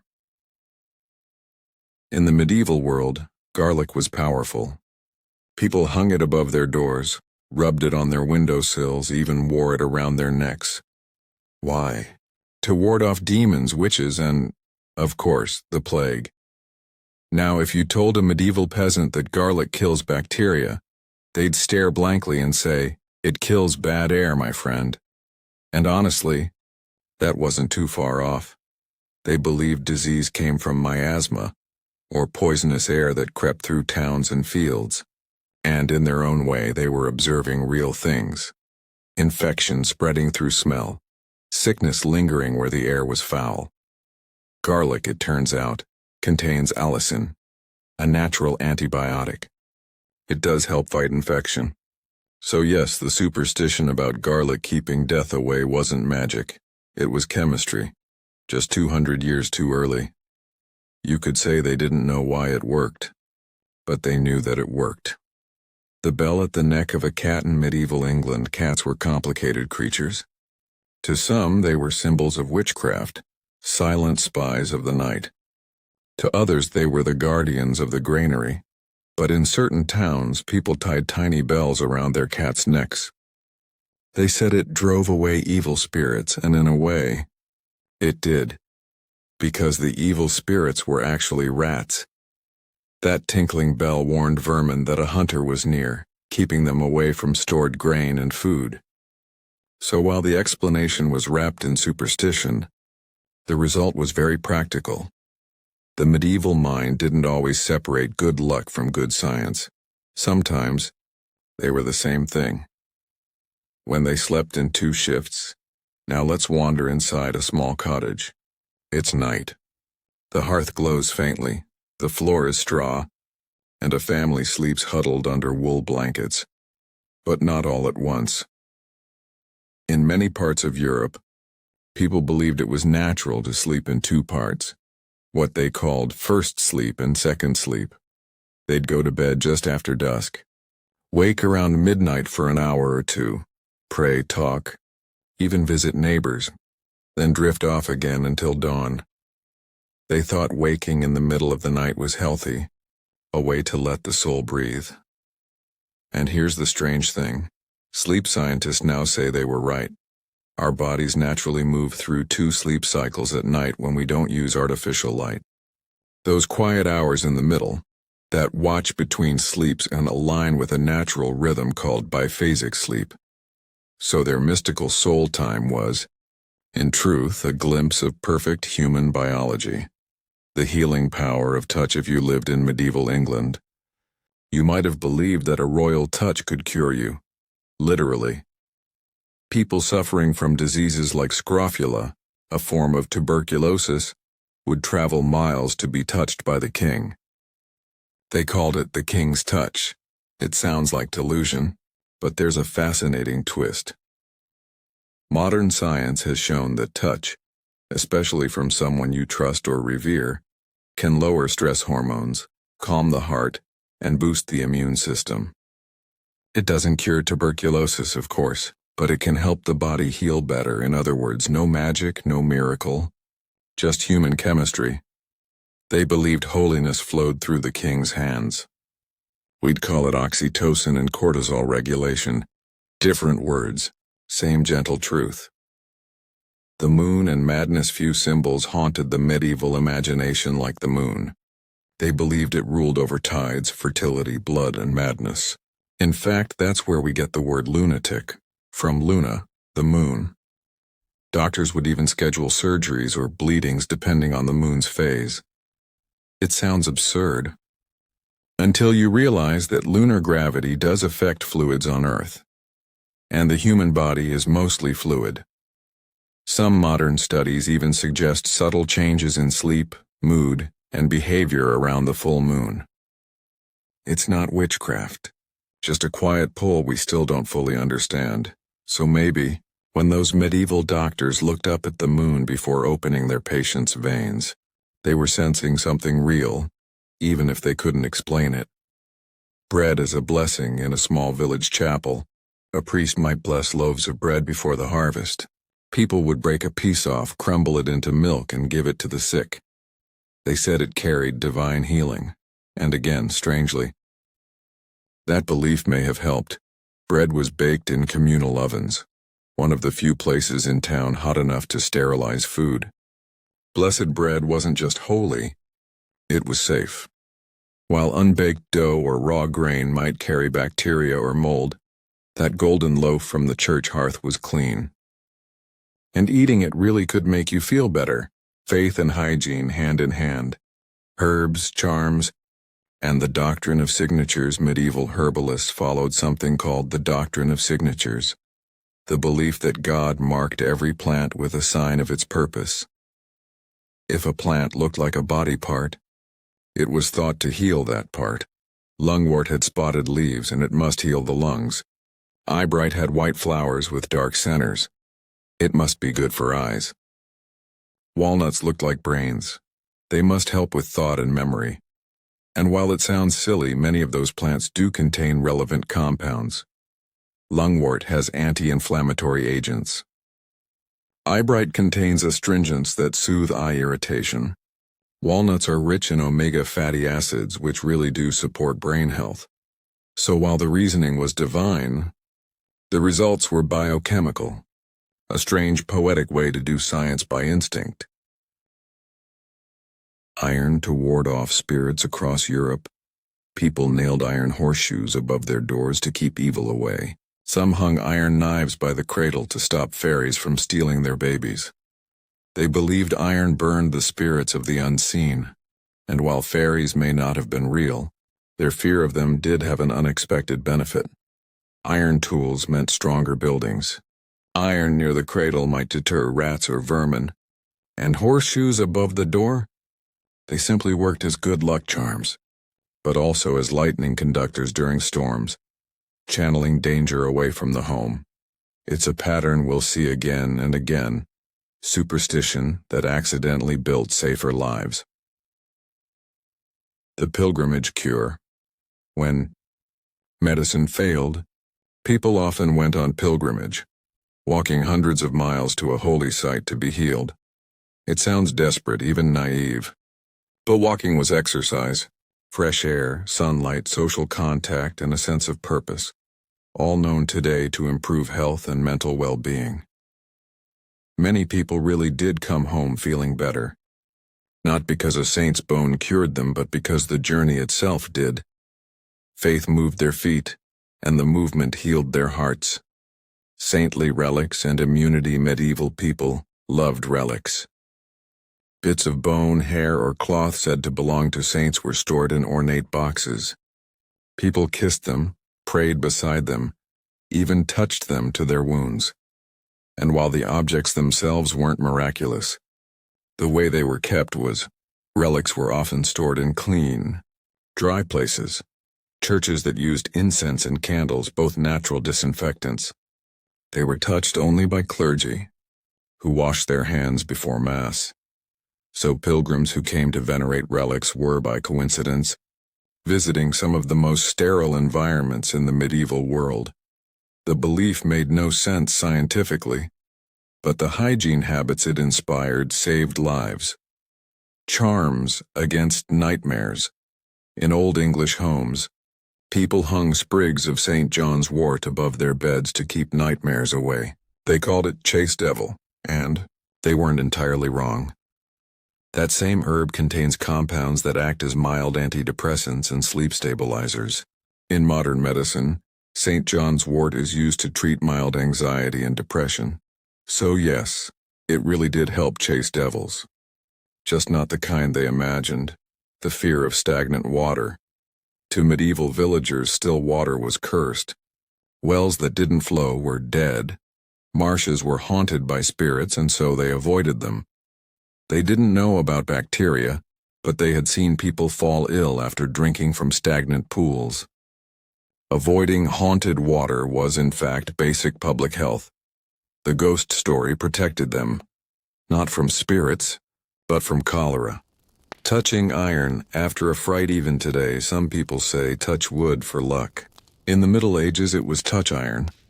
When frightened, a person might grab their dagger hilt or the edge of a pot and whisper a prayer. They thought it stopped evil from entering. But what it actually did was ground them, literally and emotionally. Touching something cold and solid can slow the body's panic response, lower heart rate, and bring the mind back to the present. so their superstition doubled as self-soothing, centuries before psychology gave it a name. The belief in healing, sleep, finally. We end where all stories should end, in sleep. Medieval healers often prescribed long rest after illness. They said the soul travels and mends the body while you dream. And once again, they were right. In their own way. Modern medicine confirms that during deep sleep, the body releases growth hormones, repairs tissue, and strengthens the immune system. The soul doesn't travel, but healing does happen. And that quiet medieval wisdom, so rest heals and still stands unchallenged. When faith was observation, so much of what the medieval world believed sounds like fantasy. But listen closely and you can hear the pattern beneath the myth. They were watching nature with the eyes of faith. They didn't have microscopes, but they had stories. And sometimes those stories carried real truth. They believed God hid wisdom in the shape of leaves, the rhythm of the moon, the scent of garlic, the warmth of bread. And while science would later explain it all in new words, the heart of it was the same. The world is strange, alive, and connected in ways we barely understand. So tonight, as you drift to sleep, imagine that flickering world where every herb was holy, every sound a message, and every sickness had a spirit. Maybe, just maybe, they weren't entirely wrong. Maybe we've just forgotten how to see the wonder behind the logic. Welcome back, Night Wanderer. If you've made it this far, you already know that medieval people were brave, and often completely wrong, about nearly everything medical. They didn't have antibiotics, anesthesia, or any real idea of germs, but they did have determination, and a disturbing willingness to try anything. Tonight we'll drift through the strange, tender, and occasionally horrifying world of cures that hurt more than they helped. So pull your blanket closer. You'll want the comfort. Bloodletting. The one-size-fits-all cure. Let's start with the great classic, bloodletting. For over 1,000 years, if something was wrong with you, anything at all, the solution was simple. Take some blood out, got a fever? Bleed, got a headache? Bleed, feeling tired? Bleed, stubbed your toe? Well, might as well bleed a little just in case. The theory came from the ancient idea of the four humors: blood, phlegm, black bile, and yellow bile. The body, they believed, was like soup, and if one ingredient overpowered the others, you got sick. So doctors, with the confidence of people who owned expensive robes and zero microscopes, took sharp knives and balanced you by letting blood drip into a bowl. Barber surgeons did it in their shops, often between haircuts. That's actually where the red and white barber pole comes from. The bandages and blood-soaked cloths that once hung outside as a sign of service. The result, unfortunately, was predictable. Patients who were weak often became weaker. Those already dying, well, didn't recover. But when someone miraculously survived, the doctor took full credit. Ah yes, the bleeding worked beautifully, because naturally, nothing says healing like severe blood loss. Leeches, nature's little doctors now. If cutting you open sounded a bit too messy, there was always the gentler cousin, leeches. These little squishy tubes were the medieval multi-tool of medicine. Doctors would slap them onto your skin, usually in polite places like your arms, or deeply impolite ones depending on what ailed you, and they'd just wait. You could sit there for hours while the leeches filled themselves like tiny black wineskins. The idea was the same: take out the bad blood. But instead of a knife, you got nature's most horrifying straw. Oddly enough, leeches made a bit more sense than knives. Their saliva contains anticoagulants, and they do help relieve pressure in swollen tissue. But medieval doctors didn't care about that. They just thought it looked effective. If the patient fainted, they nodded wisely. Excellent. The humors are leaving the body. Yes, so is the consciousness. Boiled urine and the art of diagnosis in medieval times, your doctor might ask for a bottle of your urine. He would then hold it up to the light, swirl it like a fine wine, and declare something deeply unhelpful like, "Ah, yes, the patient suffers from excess melancholy." They even had urine charts with color codes: golden yellow for health, murky brown for fever, and anything red meaning you were probably already halfway to heaven. Sometimes, they'd taste it too. Yes, taste. They believed sweetness in the urine meant disease of the kidneys or spirit. In a way, they were right again. It could signal diabetes. But the process was not ideal. You can imagine being sick and watching your doctor sip your urine like a sommelier with no boundaries. Not exactly the comforting bedside manner you'd hope for. Trepanation. A hole in the head. Then there was trepanation, a crowd favorite among medieval surgeons. If you had migraines, seizures, melancholy, or demons, and honestly, who didn't have at least one of those? And a doctor might drill a small hole into your skull to let the spirits out. This was often done without anesthesia, of course.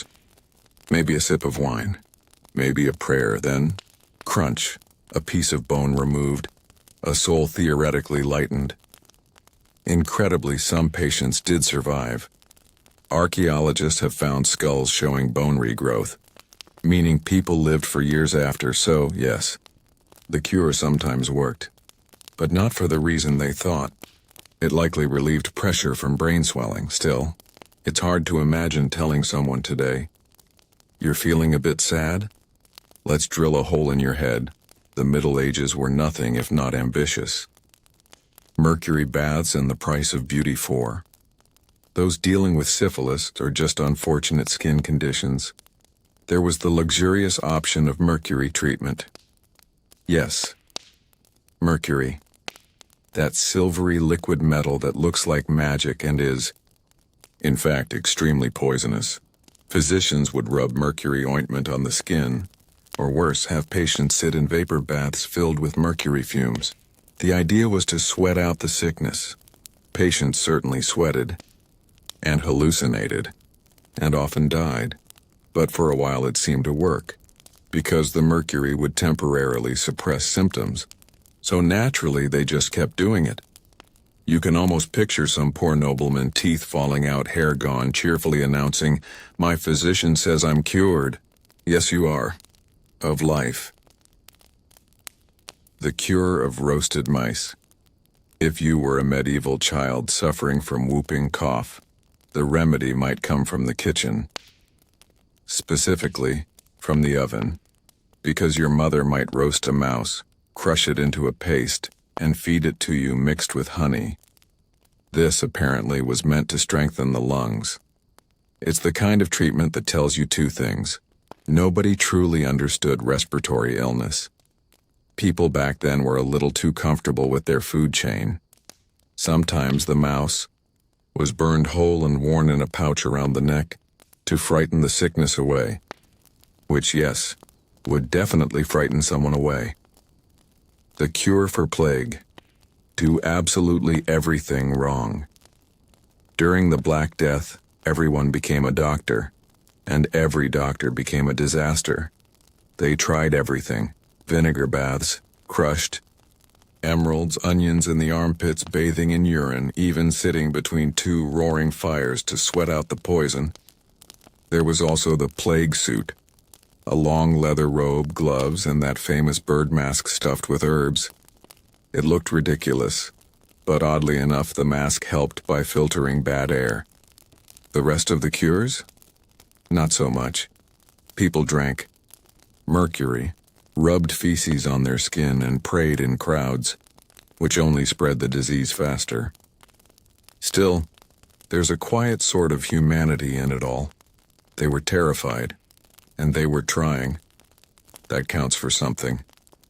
Toothache? Bring out the candle. Smoke dental care in the Middle Ages was, let's call it rustic. If you had a toothache, you might try holding a candle to your face, The heat would supposedly draw the toothworm out, a mythical creature they believed caused decay. If that didn't work, you could rinse your mouth with vinegar, chew on clove, that one actually helped, or simply yank the tooth out with iron tongs and a short prayer. Sometimes they cauterized the wound with a hot poker to seal in the health, which is a very poetic way to describe third-degree burns. Goat dung for everything. There is something about goats that medieval medicine loved. They believed goat dung, especially from a young goat, could cure nearly anything. It was applied to wounds, mixed into ointments, or even drunk with wine for internal pain. Yes, goat dung wine. A vintage for those who truly hated themselves. The logic? Goats were hardy animals, so their waste must contain strength. It's difficult to decide which part is more concerning, the reasoning or the enthusiasm. Spiderweb bandages now? Here's one of the rare cases where something gross accidentally worked. When someone got a deep cut, healers would pack the wound with spiderwebs. They believed spiders had mystical properties, and that their webs caught evil spirits. But it turns out, spider silk contains vitamin K, which helps blood clot. It's also mildly antiseptic. So, in their strange, spooky way, the spiderwebs actually helped stop bleeding and prevent infection. The spirit-catching part was nonsense, but the healing? Real. An accidental success, like putting a Band-Aid on history itself. The soothing sound of burned feathers for headaches or madness. Some healers recommended burning feathers, particularly from a peacock, and inhaling the smoke. It didn't help. It just made the room smell like burnt bird, but they believed it calmed the mind, and in a dark medieval cottage filled with incense and chanting, maybe it did, just not medically. The boiled frog tonic feverish, weak, a little melancholic, perfect. Boil a frog and drink the water. Frogs, it was said, could absorb illness through their skin, so drinking their essence would balance the body. That balance, of course, came mostly from nausea and regret, but people swore by it. They even prescribed it to royalty, because no matter your status, the frog soup of despair was waiting. Cabbage compresses and the cult of greens cabbage in the medieval mind was practically holy.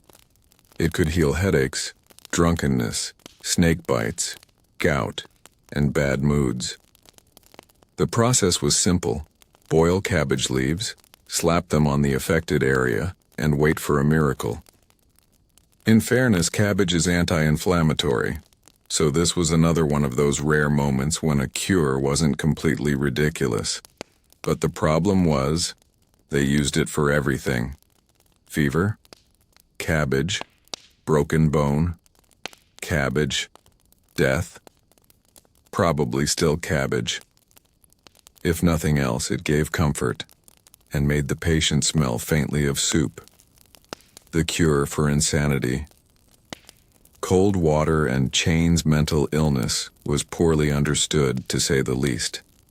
If you were hearing voices or behaving strangely, doctors might prescribe a cure involving shock.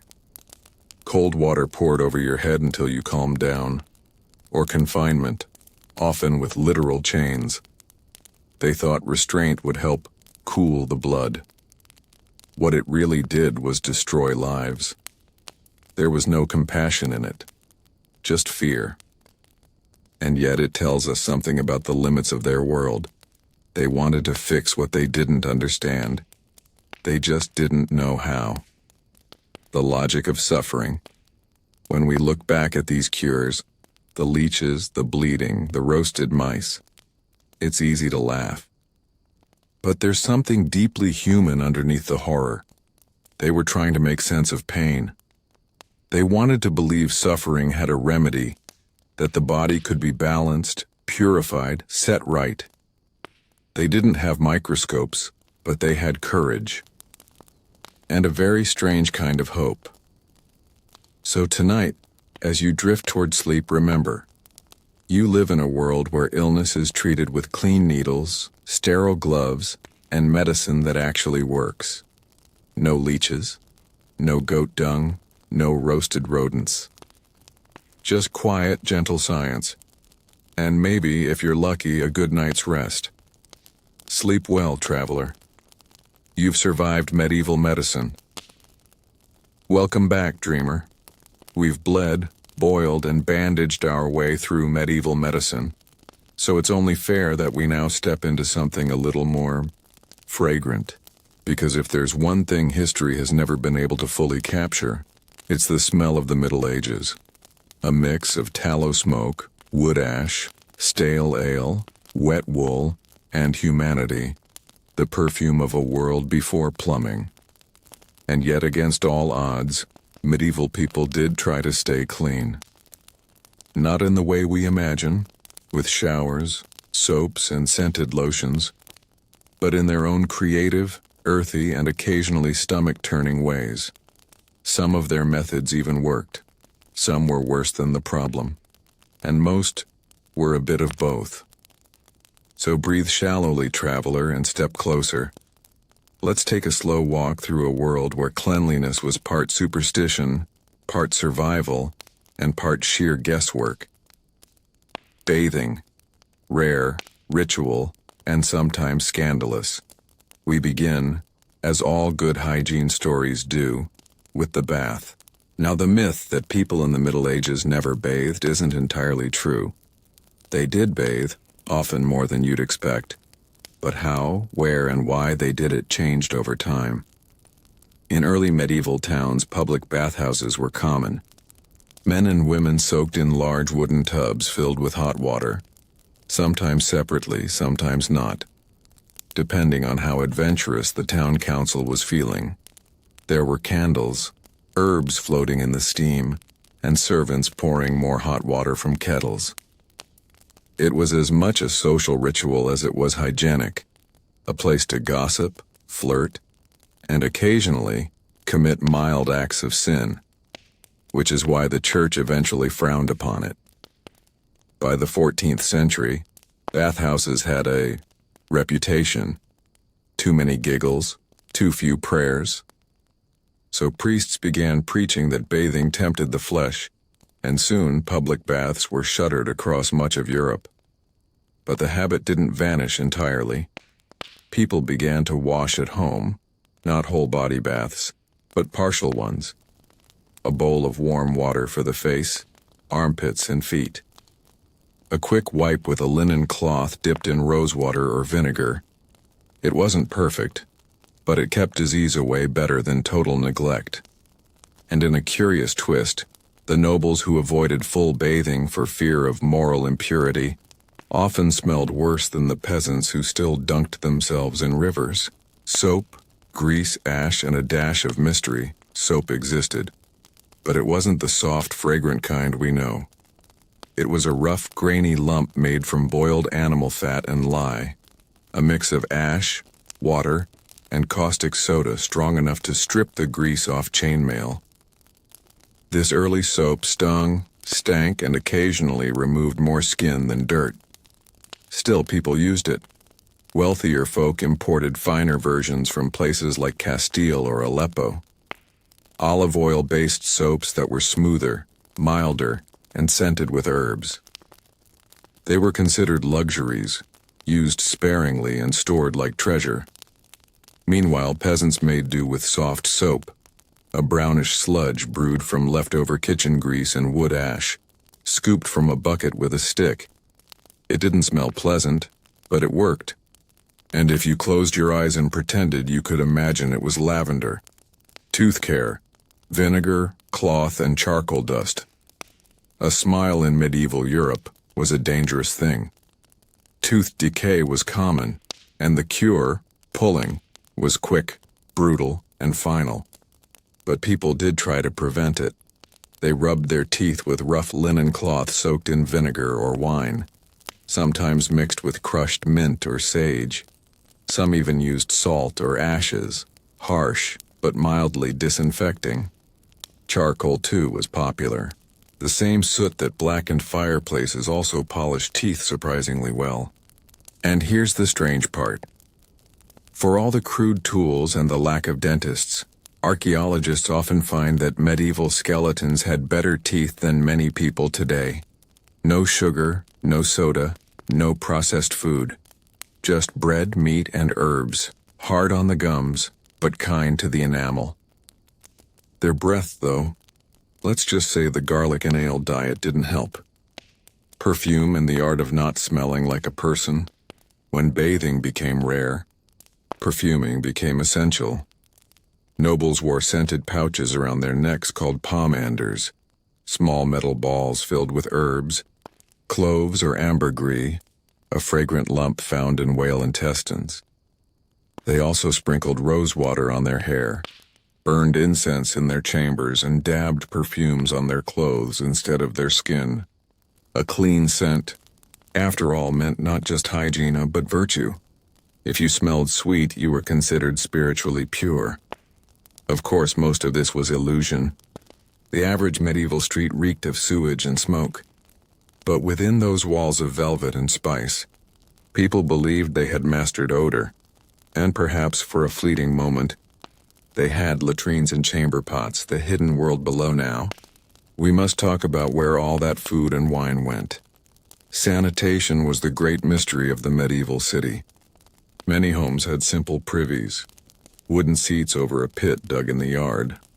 In castles there were garderobes, small stone rooms with holes leading down the walls, emptying into moats or cesspits below. The name garderobe literally means to guard one's robes because people sometimes hung clothes there, believing that the foul fumes would repel moths. It probably worked, though for reasons no one wanted to discuss. In towns, chamber pots were emptied out windows, sometimes with a polite shout of, "Gardy-loo," meaning watch out below. Streets ran with runoff and refuse, but municipal laws gradually improved things. By the 13th century, some cities like London and Paris employed gong farmers, brave souls who cleaned cesspits at night with shovels and buckets. It was filthy work, but it kept disease at bay more than anyone realized.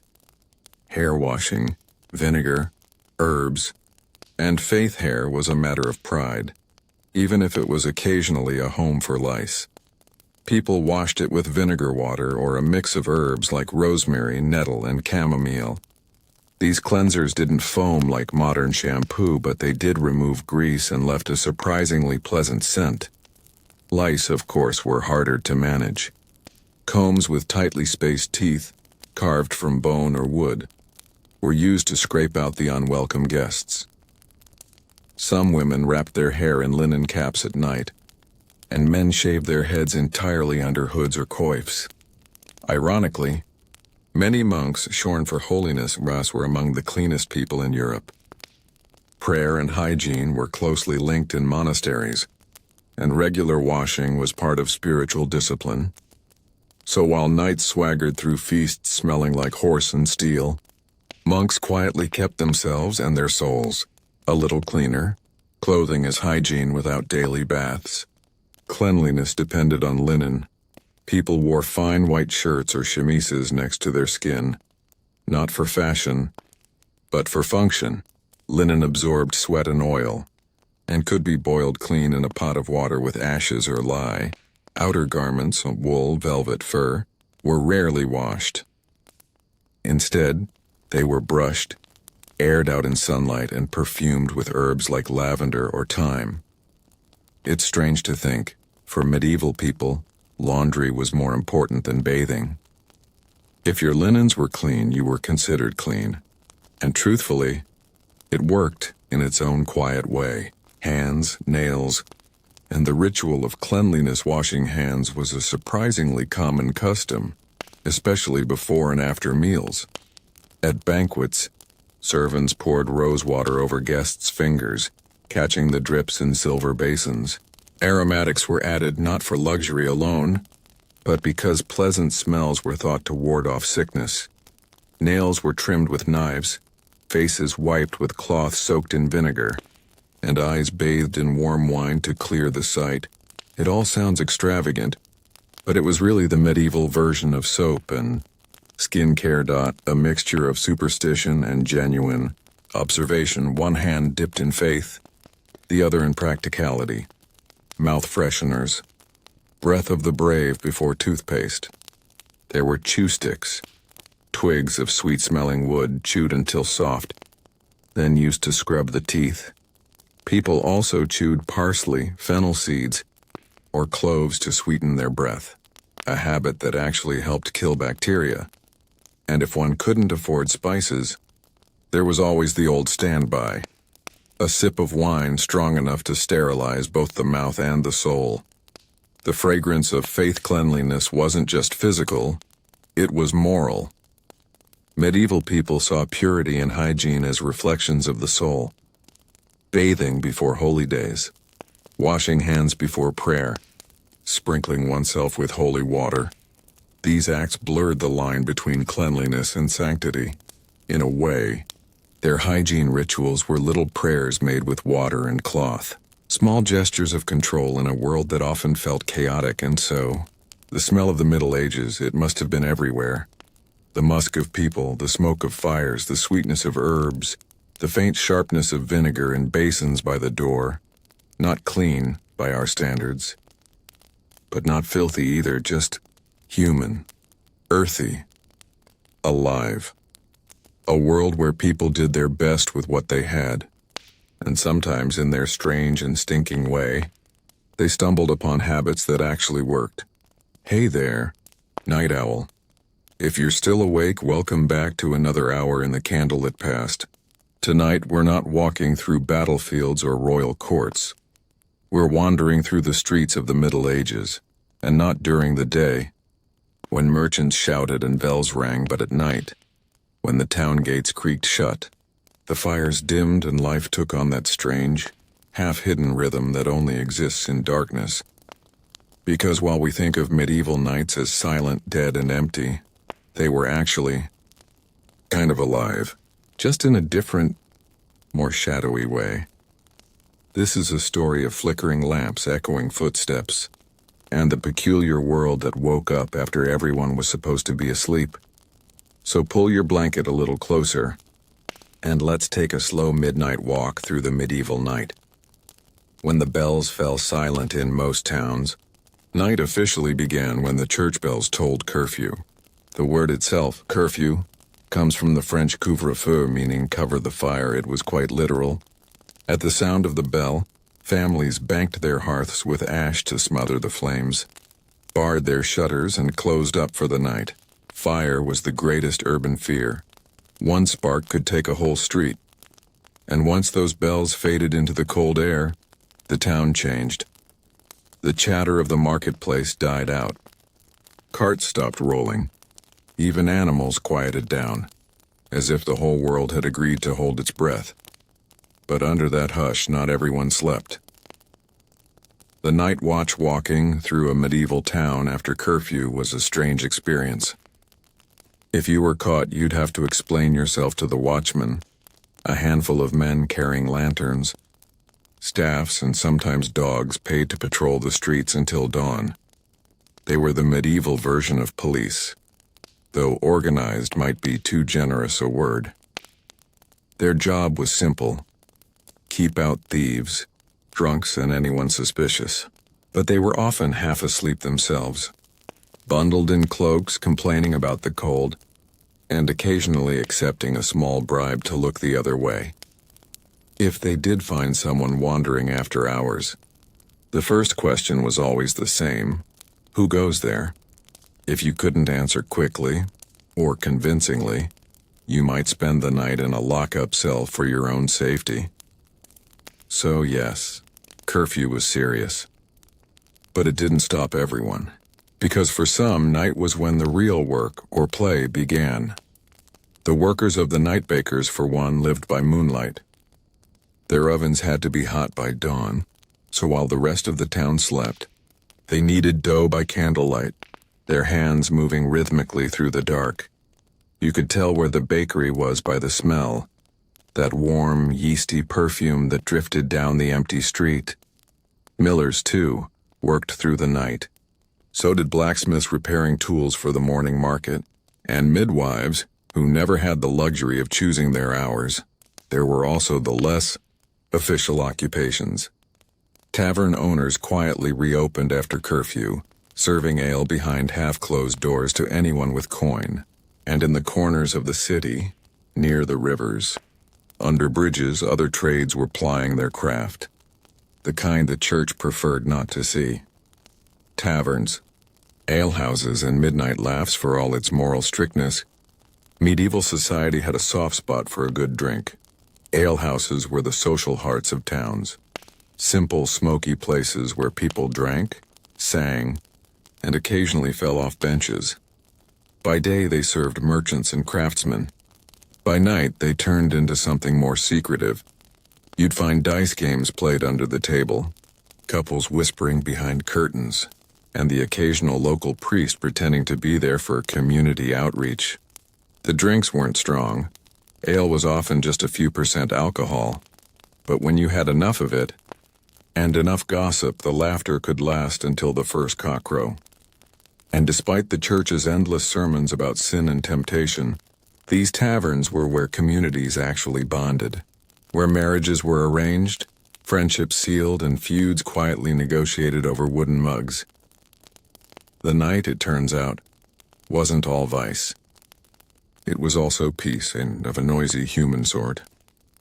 The lovers' hour, when the town slept, lovers crept through alleys and courtyards, their footsteps soft, their hearts probably louder than their voices. Nighttime was freedom for the young and the bold, especially in crowded houses where privacy didn't exist. There were rules against meeting in secret, but that never stopped anyone. Letters were slipped under doors, windows tapped at with stones, and sometimes entire romances flourished in whispers through shutters. Sounds of the medieval night. The medieval night was noisy in its own quiet way. You'd hear the barking of dogs, the ringing of a blacksmith's hammer far off, and the occasional hoot of an owl from the churchyard. The town clock struck each hour, sometimes inaccurately, and bells called the monks to their nocturnal prayers. Carts creaked as bakers made their rounds. Drunks sang off-key ballads to no one in particular. It was a patchwork of small human sounds, the heartbeat of a town that never truly slept. The monks who never slept, while townsfolk dozed, monks in monasteries were rising for the vigils, the midnight prayer. The great abbey towers glowed with candlelight, voices chanting psalms and echoing Latin. Their rhythm divided the night into sacred hours, matins, lauds, prime, marking time long before clocks did. In a strange way, they were the spiritual guardians of the medieval night, keeping faith burning quietly while the rest of the world dreamed or sinned. The healers and the sick hospitals, too, never closed. These weren't modern medical centers, but religious hostels, places where travelers, lepers, and the poor slept side by side. The sisters on duty walked softly through the wards with candles, checking on the sick, whispering prayers, adjusting linen. Outside, the stars hung cold above the roof tiles. Inside, the sound of breathing, the living and the dying, blended with murmured scripture. The night, in those places, was both cruel and kind. The healers and the sick hospitals, too, never closed. These weren't modern medical centers, but religious hostels, places where travelers, lepers, and the poor slept side by side. The sisters on duty walked softly through the wards with candles, checking on the sick, whispering prayers, adjusting linen. Outside, the stars hung cold above the roof tiles. Inside, the sound of breathing, the living and the dying, blended with murmured scripture. The night in those places was both cruel and kind. Superstitions of the dark for all its quiet. The night frightened people. They believed that ghosts wandered after sunset, that demons prowled crossroads, and that the souls of the unburied dead whispered in the wind. To ward them off, people drew crosses over doors, carried charms of iron or salt and avoided looking into mirrors after midnight, because mirrors, they thought, could show more than your reflection. Even the church added to the fear, teaching that darkness was the devil's hour. But still, life went on in those hours, as it always does. Because fear or not, bread still needed baking, and hearts still needed company. Dawn, the quietest. Ours dawn approached. The first pale light spilled over the rooftops, and the town began to stir again. Bells rang for morning mass. Doors creaked open. The baker's boy delivered loaves still steaming from the oven. The curfew lifted, and the night's secrets faded back into daylight routine. Only a few would remember what they'd seen or done, and even fewer would admit it. So when you imagine the Middle Ages, don't picture silence after sunset. Think instead of flickering lanterns, quiet songs, the smell of bread and wine in cold air, and 1,000 small lives moving softly through the dark. The night belonged to them. The bakers, the lovers, the watchmen, the monks. A whole hidden world beneath the one that history usually writes about. And maybe, as you drift off now, you can still hear the echo of their footsteps. Faint, rhythmic, and very, very human. Hey there. Welcome back to another slow drift through medieval weirdness. Tonight we're lighting a candle, pulling up a wobbly old oak table and talking about something that seems innocent enough. Food. But not just any food. We're taking a long, candlelit stroll through what people actually ate in the Middle Ages. And as you'll soon discover, bon appetit wasn't exactly the vibe. So get comfortable. Maybe grab a snack, ideally one that isn't made from barley gruel or eel pie. And let's float back to a world where forks were suspicious. Meat was, well, mostly imaginary for peasants, and salt was basically treasure. Let's start with a very medieval truth. What you ate said everything about who you were. If you were rich, you feasted. If you weren't, which was, almost everyone, you didn't. The medieval diet was less about personal choice and more about survival, hierarchy, and sometimes religious guilt. Peasants didn't really choose their meals. They ate whatever didn't kill them, and nobles didn't so much like their food as perform it. Dinner was theater, and the goose on your plate was a political statement. So let's start, naturally, with the peasants, because honestly they made up most of medieval life, even if Hollywood seems to think it was just knights, castles, and moats. A medieval peasant's meal was simple, repetitive, and relentlessly beige. Their diet revolved around pottage, a sort of stew made from whatever grains, vegetables, and scraps were available. Imagine a watery mix of barley, onions, leeks, and maybe a few beans if the harvest was good. It simmered all day, which was convenient because they didn't exactly have the time or resources to make 3 separate meals. Meat? Rarely. Unless it was salted bacon bits or some very suspicious-looking rabbit that happened to wander into a snare. In most cases, animals were too valuable alive for milk, wool, or labor to waste on dinner. Bread, though, that was the backbone of medieval eating. But not the fluffy white kind we know today. Their bread was dense, dark, and full of uninvited ingredients like bits of bran, husks, or the occasional pebble courtesy of stone grinding. Dentists, of course, didn't exist yet. So medieval smiles were, let's just say, practical rather than photogenic. If you lived near a monastery or a manor, you might get lucky during feast days when leftovers were distributed. Though by leftovers, we're talking about crusts, gristle, and maybe a spoonful of something the Lord didn't finish. Still, better than another bowl of pottage. Now let's quietly float our candlelight up the social ladder. The noble table was an entirely different world.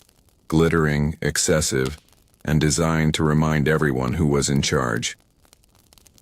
In a medieval noble hall, meals were spectacles. Picture long tables lined with silver goblets, banners on the walls, and servants gliding between platters like background dancers in a historical drama. And the food? Not exactly subtle.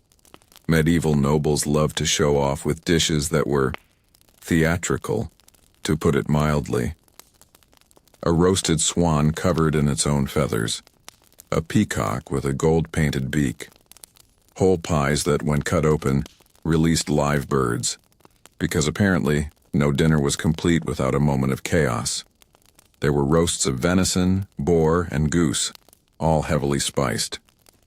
Not because they had refined palates, but because spices were expensive and therefore impressive.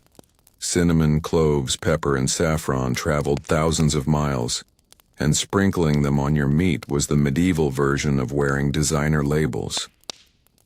Of course, not all noble dining was as glamorous as it looked. Food hygiene was, well, medieval. The kitchens were smoky, hot, and full of questionable storage practices. Meat hung for days, sometimes weeks, to age, which sounds sophisticated until you realize they didn't have refrigeration. Salt and vinegar did their best, but let's just say some dishes had a certain aroma. And forks? Forget it. They were seen as odd and even sinful in some parts of Europe. Eating with your hands was perfectly respectable, as long as you used your 3 middle fingers, because using all 5 was considered rude and animalistic, which, you know, is rich coming from people who were literally tearing into peacock legs. So imagine a hall full of nobles, half lit by torchlight, eating stew with their fingers, tossing bones under the table, while dogs darted between their feet, all while minstrels played softly in the corner. It's not exactly the candlelit romance the movies suggest. Meanwhile, religion quietly dictated everything that went on the plate. There were over 100 fasting days each year when meat was forbidden, which might sound like a nightmare for nobles, but a casual Tuesday for peasants. On these days, fish became the star, and not just regular fish. Medieval people ate salted cod, herring, lampreys, a sort of eel with teeth, and even dolphin, because apparently no one was checking the rule book that closely. In inland villages, fish had to be salted or dried to survive the trip from the coast, meaning by the time it reached your bowl, it had the texture of damp parchment.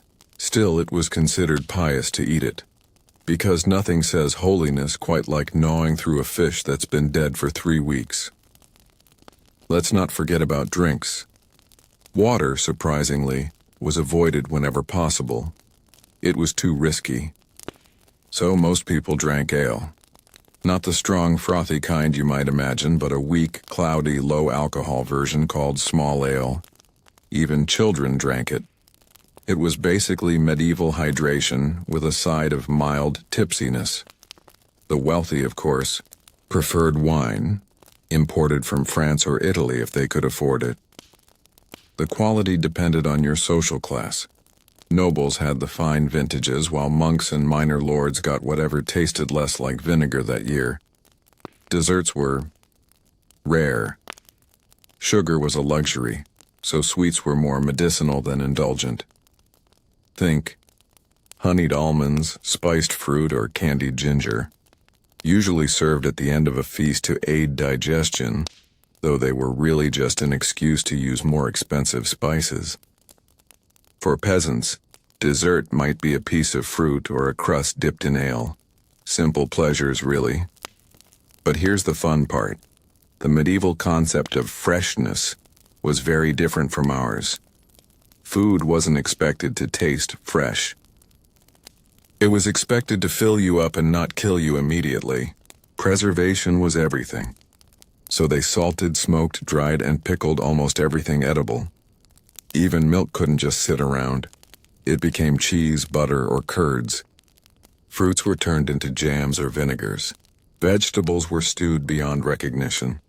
In short, Medieval kitchens were less about farm to table and more like whatever we can save from rotting. And yet, somehow, despite the weirdness, it worked. People survived. They worked long, brutal hours fueled by a diet that was bland but functional. Bread, ale, and onions got them through centuries. Let's drift a little deeper now into the quirks. Because medieval people didn't just eat food and they thought about it symbolically. Every dish carried moral weight. Eating too much was gluttony, one of the deadly sins. But fasting too severely could be seen as pride. So everyone lived in this delicate dance between appetite and virtue. Even the types of animals you ate mattered. Beavers, for example, were considered fish by some church official because their tails were scaly, which meant you could technically eat them on fasting days. Yes, theology was flexible like that. Monks, meanwhile, got creative with loopholes. Some monastic orders banned meat entirely, so they reclassified animals. Otters, puffins, even barnacle geese, and all counted as fish. Because medieval religion, like medieval cooking, thrived on creative interpretation. Now, let's dim the candles a bit lower and imagine a quiet village evening. The workday is over. The fire crackles weakly in the hearth. A pot of pottage bubbles on the stones. Maybe someone's managed to bake a loaf today. Dense, hot, and smelling faintly of smoke. Children sit on benches, eating with wooden spoons, while the adults talk softly about the harvest. Outside it's dark. The kind of total darkness that modern life never quite knows anymore. That's what dinner looked like for most of history. Slow, simple, sometimes monotonous, but steady. Meanwhile, in some castle somewhere, a noble lord is tucking into roast venison. A jester cracks a tired joke. Musicians pluck strings, and someone inevitably is pouring too much wine. Tomorrow they'll fast or feast or both. The rules will shift again. The cook will stew something until it's unrecognizable, and someone will sprinkle cinnamon on it just to look important. But for now, under candlelight, the whole of medieval Europe, and from king to peasant, is quietly doing the same thing, eating whatever the world has managed to give them. It's strange, really. For all our modern recipes and culinary gadgets, there's something deeply familiar about that. The comfort of shared meals. The rhythm of daily hunger and relief. So next time you scroll through a medieval recipe for eel pie or candied turnips, remember, for them, this was life. Survival flavored with faith, class, and the occasional pinch of imported pepper. Not glamorous, not always appetizing, but human. Entirely human. Now take a slow breath. Let the candlelight fade. And as the last echoes of medieval supper drift away, imagine the quiet hum of 1,000 small hearths burning through the night, each one holding its own bowl of pottage, its own story, and its own sleepy kind of peace. And that's where we'll close our candlelit tour of medieval dining, a world where feasts were political theater, forks were suspicious, and dinner could easily involve a pigeon, a prayer, or both. It's funny, isn't it? We tend to think of the Middle Ages as dark and grim, but their meals tell a softer story. One of community, of making do, of finding warmth around a smoky hearth, even when the bread was a little too hard and the ale a little too sour. So as you drift off tonight, maybe imagine that quiet rhythm of medieval evenings, the slow crackle of the fire, the smell of wood smoke and stew, the hum of a world still half asleep. Thank you for joining me tonight, wandering through another corner of history that's a little dusty, a little absurd, and somehow oddly comforting. Sleep well, fellow traveler. And remember, in history, as in life, it's often the crumbs that tell the best stories.